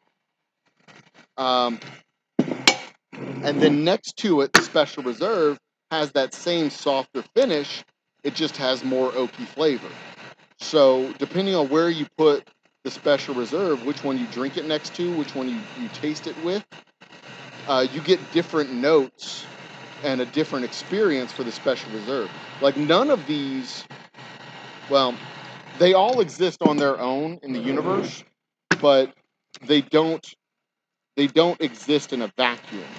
The interaction between this drink and that drink, and this drink and my experience here, and you can drink some shitty whiskey, but if you had some really good stories around the bonfire, that whiskey tastes pretty good, or at least the memory of that whiskey tastes pretty good. And then if you go back and try and drink it in a different context, it may not taste the same. And you kind of get a little bit of disappointment that goes with that, because it's like you're trying to recapture the moment, and it just doesn't happen. It's like trying to get your first kiss again. You can't quite. It's not quite this. It's never quite the same as it is the first time. And that's a lot of the reason why people don't like certain whiskeys and certain tequilas and certain drinks, is because the bad experience is the reminder of what they had the last time they drink it, and they can't get the bad experience separated from the flavor of the whiskey. So it's like there's like a preemptive disappointment. You don't want to try it again because you had a bad experience the last time you did it. Follow what I'm saying? And it's true. I don't care how much you buy at the store. You can buy as much at the store as you want. Legally, here at the distillery, I can only sell 2 bottles per person per month. So if you want to buy 3 bottles, you have to bring a friend or an enemy or a name, somebody's name. You have to bring me somebody else's name that you're buying for or with.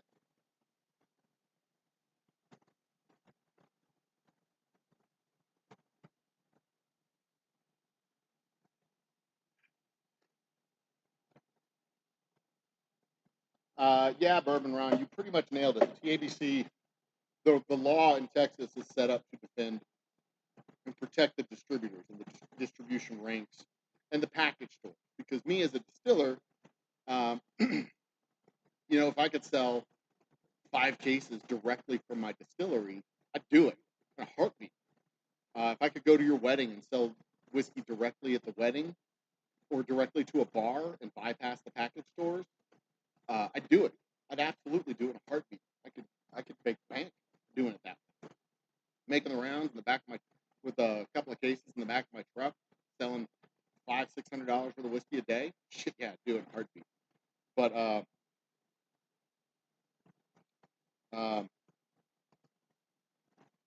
Andy's jumping in the shower. I'm not joining you in the shower. In fact, I'm probably going to wrap this up in about 10 minutes because we've got our cases done here. The next step is labeling everything up. Labeling that up is going to take me about an hour. And I kind of got to get home, clean up a little bit. I got to finish cleaning up here and then get home and clean up for my little one so that he'll be ready for the thing. Now, you see, what's weird about that rule for distilleries is wineries can sell direct to people. Wineries can mail within the state of Texas. Distilleries can't mail within the state of Texas. Breweries can sell directly to bars and stores up to a certain level. Distilleries can't sell to bars and stores at any level. Breweries have unlimited amounts that they can sell to individuals. I think they have a cap on what they can sell within a calendar year, but not to individuals, just a volume cap of what they can sell in a year. We have a limit on what we can sell to individuals plus a volume cap of what we can sell in a year. And on the liquor side, it protects the distributors and the retail stores, but they don't mind doing it for the breweries. They don't mind letting the breweries do it. They don't mind letting the wineries do it. And it's a little bit frustrating because we get treated differently as liquor producers than they get treated as winemakers or beer makers. And it's a lot frustrating, extremely frustrating from a business point of view. But also, the other side of that is I don't really have the resources to go around a distributor. I don't have my own trucks. I don't have my own sales. I don't have the contact with stores. I don't have the time or money to be able to do that effectively. So being able to focus my energy on production and letting the next tiers worry about the stuff that they do. I'm sorry, I'm off camera talking to y'all. Doing work over here behind the camera. It allows me to focus on the thing that I can do, and work on my tasting room and have people come in. But it still doesn't exempt me from doing the sales aspect because I still have to go to the stores and do the tastings and the demos and the marketing stuff in the stores until I get enough capital and enough cash in the bank where I can bypass going to the stores directly and start doing general marketing to the community around the stores to drive people into the stores to get our whiskey. So, yeah, sorry about that. I mean, I'm here in the distillery. I'm at work, and I see stuff that needs to be done. I'm like, oh, I need to go do that. And I wander off over here. Oh, shit, the microphone's over here. I got to go back over here to work because I'm not. I mean, like, this is part of my work too. Kind of community outreach and education and marketing. So this is what we're bottling right now.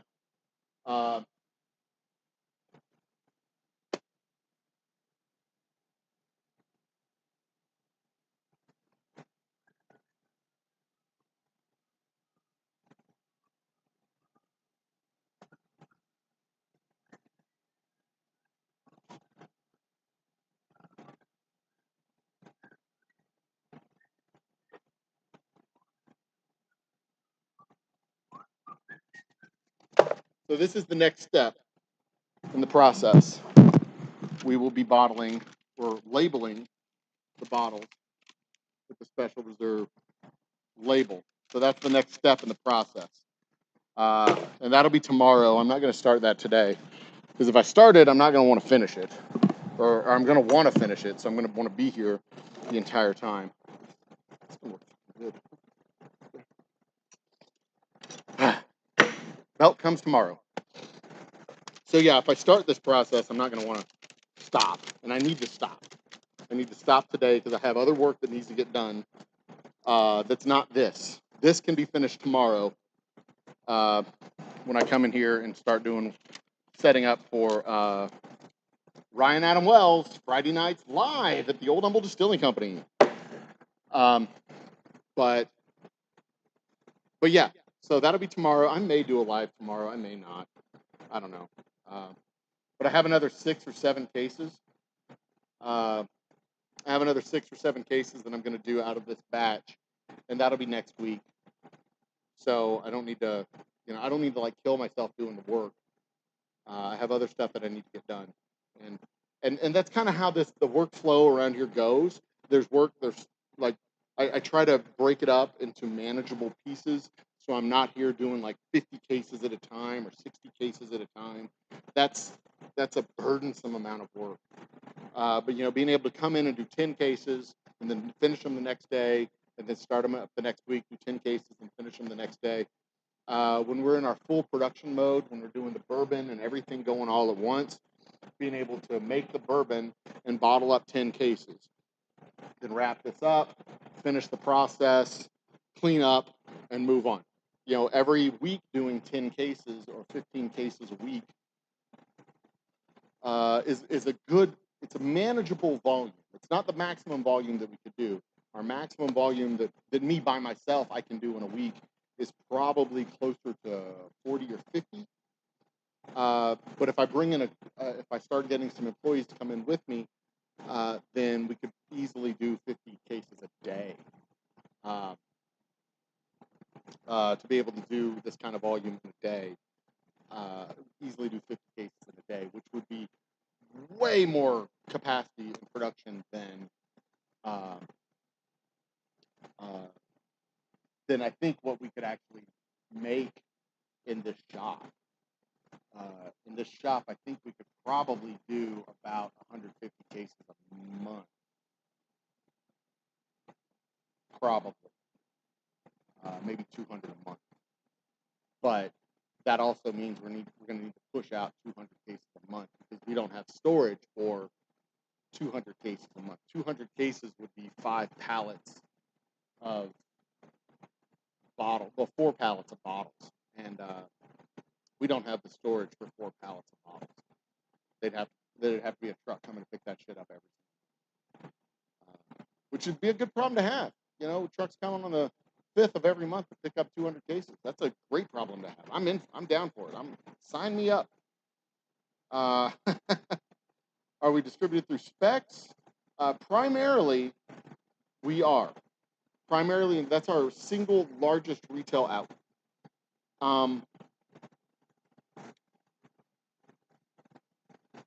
Did you run out of old batch, or do I just keep resupplying?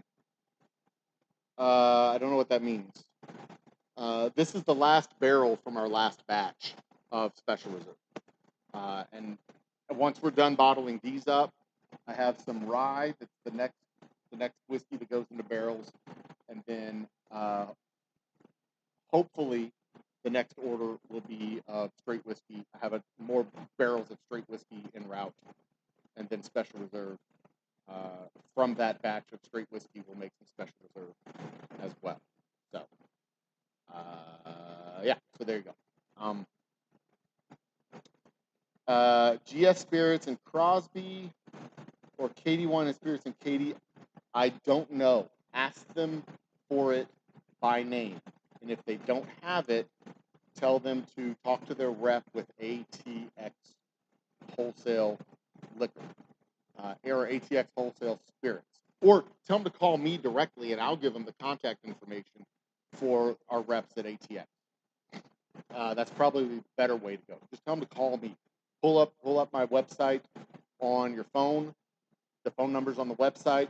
Tell them to give me a call or send me an email, and I'll put them in contact with my reps to get the whiskey and the source. That'd be it. That's a perfect way to do it, as a matter of fact. And if they tell me that you sent them, you tell them to tell me that you sent them to me. I'll get you a hat or a shirt or something. I'll take care of you. How the bottles were any dirty or were they all good? Oh, they're all good. There's nothing. They're all good. There's nothing. There's no inside the bottle. They're all beautiful. There's no cracks. I did have one that I had to reject when I was lining up the table.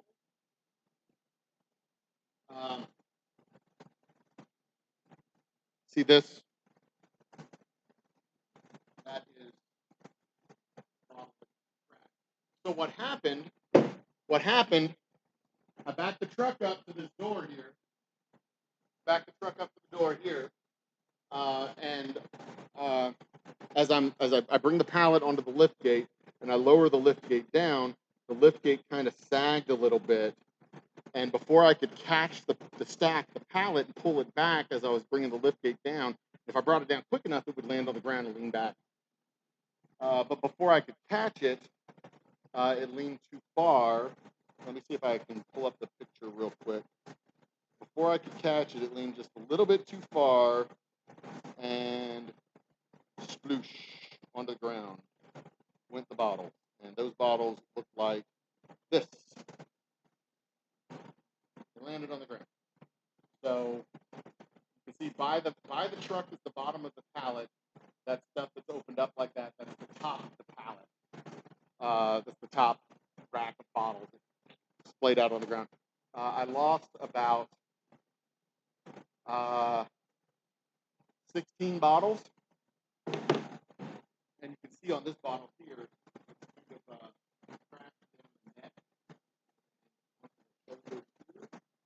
So I wanted to make sure that in these bottles there wasn't anything like, there weren't any shards of glass or anything on the inside, or cracks on the top, or cracks on the neck, or anything in there that I missed when I did my initial inspection of the bottles.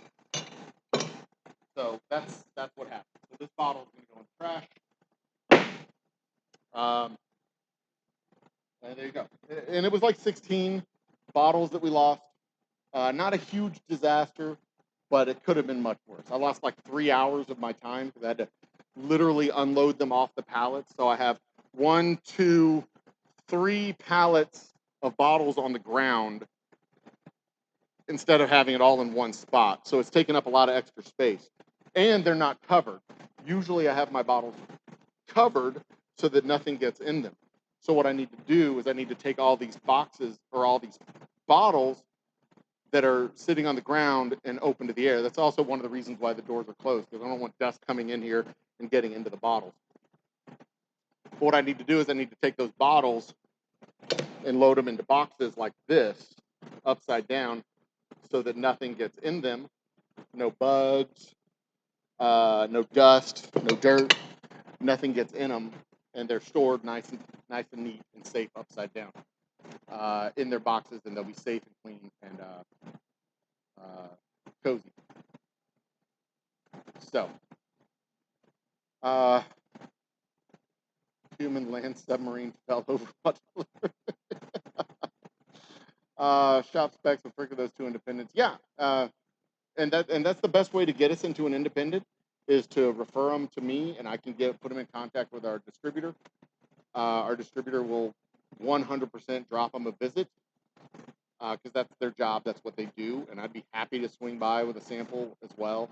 But our distributors have samples; they can swing by and give a taste and sign them up. That's their job. That's what they're supposed to do.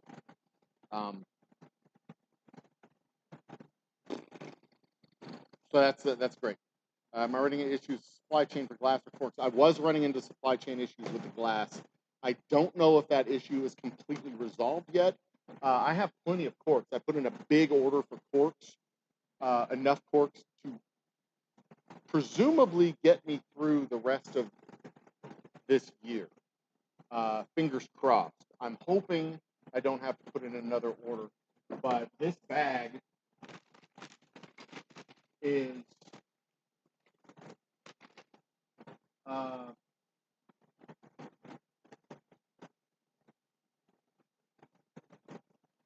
this bag is 1,000 corks, and I have another bag up there of another 1,000. So that's that should be enough to cover all the bottles that I have here at the distillery. I have 1,000 there, another 1,000 bottles. So I have 2,000 bottles. That should be enough corks for the rest of these. So I'm probably going to need to get more corks for Q4. So I'll probably put in another order over the summertime. But so far, I haven't had any issues. My supplier is Tappy USA, and they've been pretty good with having what I need in stock or something similar to what I need in stock. Glass has been an issue, but part of the issue with glass is there's another company that uses the same bottle that I use, and they're buying up all the supply to make sure that they have enough. And being a smaller guy, I'm kind of running around trying to get the stuff that they don't have. But as long as I have a good 3 or 4 month supply, I'm good to go. And it takes me a day to go down to Laredo to pick up the bottles, but it's cheaper for me to go down to Laredo and pick up the bottles than it is to have a company deliver the bottles to me. So, which is bizarre, fucking weird that I can go to Enterprise and rent a truck and drive to Laredo and come back for cheaper than an actual logistics company can pick up the bottles and bring it to me. I mean, that's their job, right? So, bizarre. And yes, the fan could be blowing dust around the bottles, but the dust that comes in here comes in from outside. There's no dust being blown around right now. So where we're located is on a dirt. It's not a dirt road. It's kind of it's an old concrete road that's in disrepair, so it's kind of dusty. So when trucks drive up and down the road, it kicks up dust into the air. When that dust comes up into the air, it blows around and comes through here. I could run a broom across the floor and there'll be a thin layer of dust, but I've kept the doors closed for the last few days since these have been on the ground, and we don't have a whole lot of dust in here. But by the end of the day tomorrow, I need to get those in boxes because we're going to have Ryan Adam Wells performing. So by the end of the day, I want all those in boxes. So that's going to be part of the task that I do tomorrow. And that's it. That's it. It's 2:39. I need to wrap it up. Guys, it's been fun. I enjoy talking about this. I enjoy talking about this with y'all. Sharing our story and sharing what we do behind the scenes. And, sharing the process of building a company, building a thing, building an idea, building a dream from scratch. I really do enjoy sharing this, and I really do enjoy sharing it with y'all and bringing y'all into what happens behind the curtain. There's a whole lot of stuff that goes on between the stills and the stores that most people don't know about. And it is just a tremendous amount of fun to be able to lift the curtains and show y'all what goes on. We're not a giant factory operation. You can see we're not a giant factory operation at all. And it is, it's really cool to be able to share how the other half of this industry lives. Yes, Lisa will be here tomorrow night too. So there you go. Cheers to you guys. Let me switch camera real quick so I can come through. There I am. Look at my big old face. Cheers, guys. Bring this over here, and can I put this on my hat? Put that right there, right next to my face. You can see this is the bronze buckle that we won for our double oak rye, and this is going to be going onto a belt tomorrow, as a matter of fact, and hopefully I will have it here on my person during the Ryan Adam Wells show. And that belt will eventually, after I wear it for a couple of days, I'll take that belt off and wrap it around my the bottle, and it'll be on a display with the bottle, like so, with the belt wrapped around the bottom. It'd be very cool. But anyway, guys, I've got to run. This has been fun. Thank you for joining me for this particular live stream.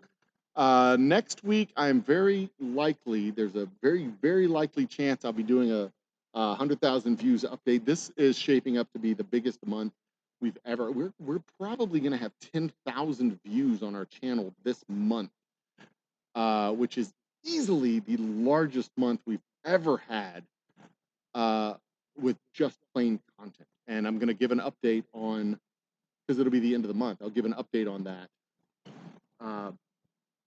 that whole process, where we're at, where we're standing, what I've learned so far, and how we plan on carrying it forward. So keep your eyes open for that. And then put on my hat if I keep winning them, belt, hat, one on each boot. What I might do is get like buttons, like gold medal buttons, and just like tack them around my hat band. That'd be kind of cool. But I do need to get actual medallions to put on. I need to get some 2 bronze medallions and 1, 2, and a third bronze. I need to get 3 bronze medallions for our other whiskeys, for our other awards that we've won, because we've won like 3 or 4 awards on all the whiskeys. And I think I just need to get like little medallions and tack them onto to a bottle and just keep gluing a new one onto the bottle for each one. Yeah, that'd be kind of funny. Silver medals, gold medals, and just keep tacking them onto the bottle.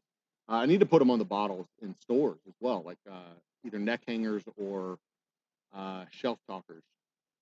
Stupid industry terms. I hate those terms. But put those on bottles so that we can loudly proclaim the awards that we've won.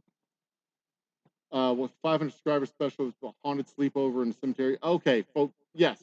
So no, look, I decided not to do the haunted cemetery because there's no such thing as a haunted cemetery. Ghosts don't exist. So I thought that was, the more I thought about it, the more I thought it was just dumb. It would just be trolling people who believe in ghosts. So what I was going to do instead for the 500 subscriber special was launch off 500 fireworks here at the distillery. But when I went down to Laredo, none of the fireworks stands were open, so I couldn't get fireworks. So what I'm going to do is I'm going to save it for July 4th and get fireworks for what might be a 600 subscriber special, and do a fireworks extravaganza for the next milestone. Yeah, so yeah, I was going to do the haunted cemetery, but the more I thought about it, it was just spending the night in the cemetery and live streaming camping. That's all it was. It was just going to be camping at a really cool place. And there was no way to do it that didn't feel disrespectful, either disrespectful to the residents of the location or disrespectful to people who actually believe in ghosts. Because I try as I might, I just can't respectfully tell people that ghosts don't exist. So there there may be paranormal tunas in your tuna empire, but here in the real world, there's no such thing as ghosts. There's just not. So I just didn't feel right about doing it. And I would rather do something real, like a fireworks extravaganza, lighting off a whole bunch of canisters of fireworks to the tune of 600 fireworks, launching them into the air. And I just thought that would be cooler and more engaging to do as a show. Do I know how many others are doing a double oak rye? I don't. I don't know how many others are doing it. I don't know of any others that are doing it as well as we're doing it. You've seen ours, but Sagamore does it. Yeah, I don't know. I don't know what Sagamore. I've never tried it. And when I see whiskeys that are $70, $75, I'm immediately skeptical, especially if it's a small producer. I don't know. It's hard to explain it. It's got to come well recommended for me to really want to drop $70. Like my bourbons are going to come out at like $65 for the bottle. My Boomtown bourbon will be $65. My 72-hour blackout will also be $65. Maybe 60 or $65 for each bottle. Which I think is probably a fairer price. Mentally, in my mind, it's a fairer price than 70 or 75. So $59.99 for a bottle of good craft bourbon is well below the market price of good craft bourbon, and especially if it tastes like a good $80 bourbon. So yeah, that's I mean, when you start putting price tags above or the high end of the mid market for products, then you're really making a statement about that product, and you've gotta bring the goods. You really do need to bring the goods, and I feel confident enough in our ability to make our Boomtown bourbon here in this new facility with our water, with our equipment, and everything that I've learned over the last 5 years, that I feel very confident in moving our price point up from $55 to $65, especially considering it's especially considering uh, the amount of time it's been out and the amount of time since our last batch. Uh, so yeah, our rye is at $35. That is what our rye costs, $35. That is 100% correct. And our double or our special reserve is $37. Uh, so yeah, these guys are sourced.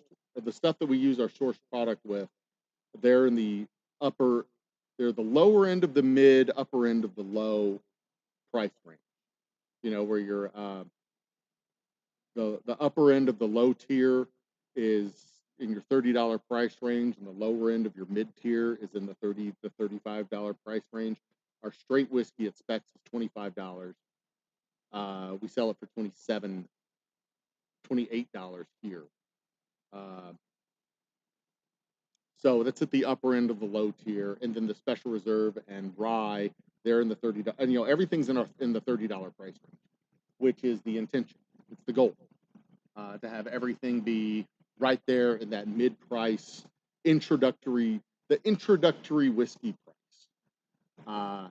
It's an approachable price tag. Where when we put our bourbons on the shelf at $50, or we had them at the shelf at $50, we put the bourbon on the shelf at $65. We are now making a statement that we are serious about our craft bourbon, and our craft bourbon is worth every goddamn penny, and I'm tired of giving it away for less than market value. So there you go. Our most ryes do age. Sure, y'all are keeping me here in the fucking shop, and that's fine. Most ryes do age shorter than bourbons. Bourbons go, your industrial bourbons go 4 years and up, usually.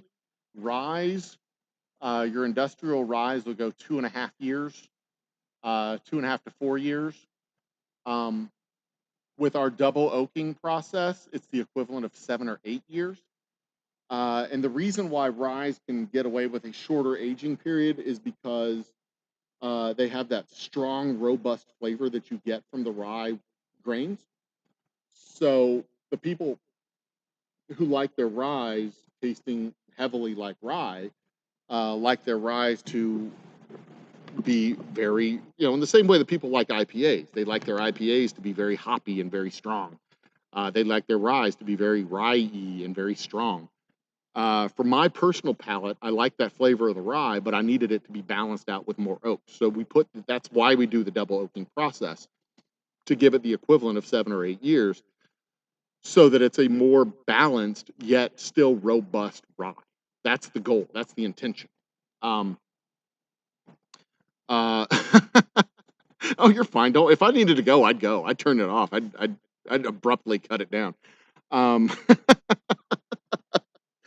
But see, bourbons can age a little bit longer because they have that rye flavor. They have the rye grain along with the corn, along with the malted barley.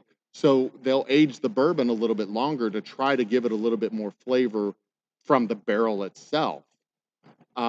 Whereas the rye, the high ryes will bring a whole lot of rye flavor all by itself. So they go 2.5, 3 years for the aging. We go 2.5 years with the extra oak staves to give it that 7 or so year flavor profile. And that's why it's so damn dark too, compared to typical ryes of the same age range. So there you go. I mean, there's reasons behind it, why bourbons age longer than ryes. There's reasons behind it. And that's generally the reason why. It's because the barrel does work, and the barrel can do that work based on the grains that are in the whiskey, On the flip side of that is the rye, the grains do the work when it comes to the rye. For my personal flavor, my personal palate when it comes to the flavors, I don't like the work that the rye does by itself. I want the barrel to do more work, which is why we age longer. So there you go. Yeah, yeah, the oak does play a bigger part in bourbons than a rye because of the age range on the bourbons. And my personal opinion, which is correct, uh, my personal opinion is that more rye manufacturers should let the wood do more work for a longer period of time. More rye would taste better if they aged it longer. Uh, but to my personal palate, my personal flavor preferences, most ryes on the market taste like shit because they just don't age them enough. They're not aged enough. 2.5 years, 3 years, 4 years is not enough time for a rye to get a well balanced, full, mature flavor. But I'm not a big fan of IPAs. I'm not a big fan of young rye flavoring, strongly flavored rye. I want my rye whiskey to be balanced. I want my bourbon to have rye in it and be balanced. I don't want the rye to overpower the flavor of the bourbon. That's one of the reasons why I'm not a big fan of a lot of Kentucky bourbons, because a lot of Kentucky bourbons have high rye content. They have high rye content, and they don't age it long enough to balance out the rye in their high rye content whiskey. They go 4 years, 5 years on their bourbons, and it's just not enough. Now, Woodford Reserve, they go 6 years, I think, which is why I think I like Woodford Reserve better than most other Kentucky whiskeys, because they balance out that high rye flavor that they have in their whiskey, in their wash, with more time in the barrel. Now, our Boomtown is a low rye whiskey. It's a high corn, low rye, and we age it the equivalent of, we age it 6 to 9 months in a 5-gallon barrel, which is the equivalent of about 4 to 6 years, which is relatively short for a whiskey, for a bourbon, but it's got a lower rye content, so it's more balanced with the shorter time in the barrel. You see, it's all about the interaction of the flavors. You can't have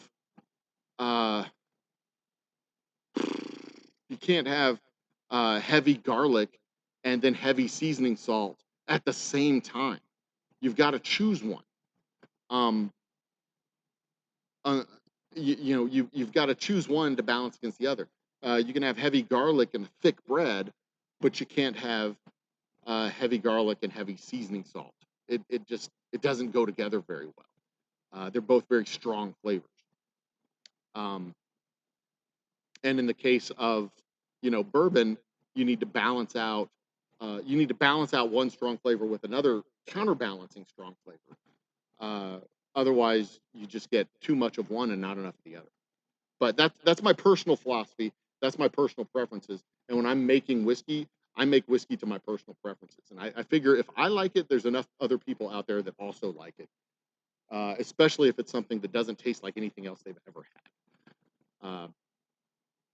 And a lot of time they drink it and it doesn't taste like anything they've ever had. And they're like, oh, wow, this is, and I'm like, yeah, exactly. We put a little bit of wow in every fucking bottle.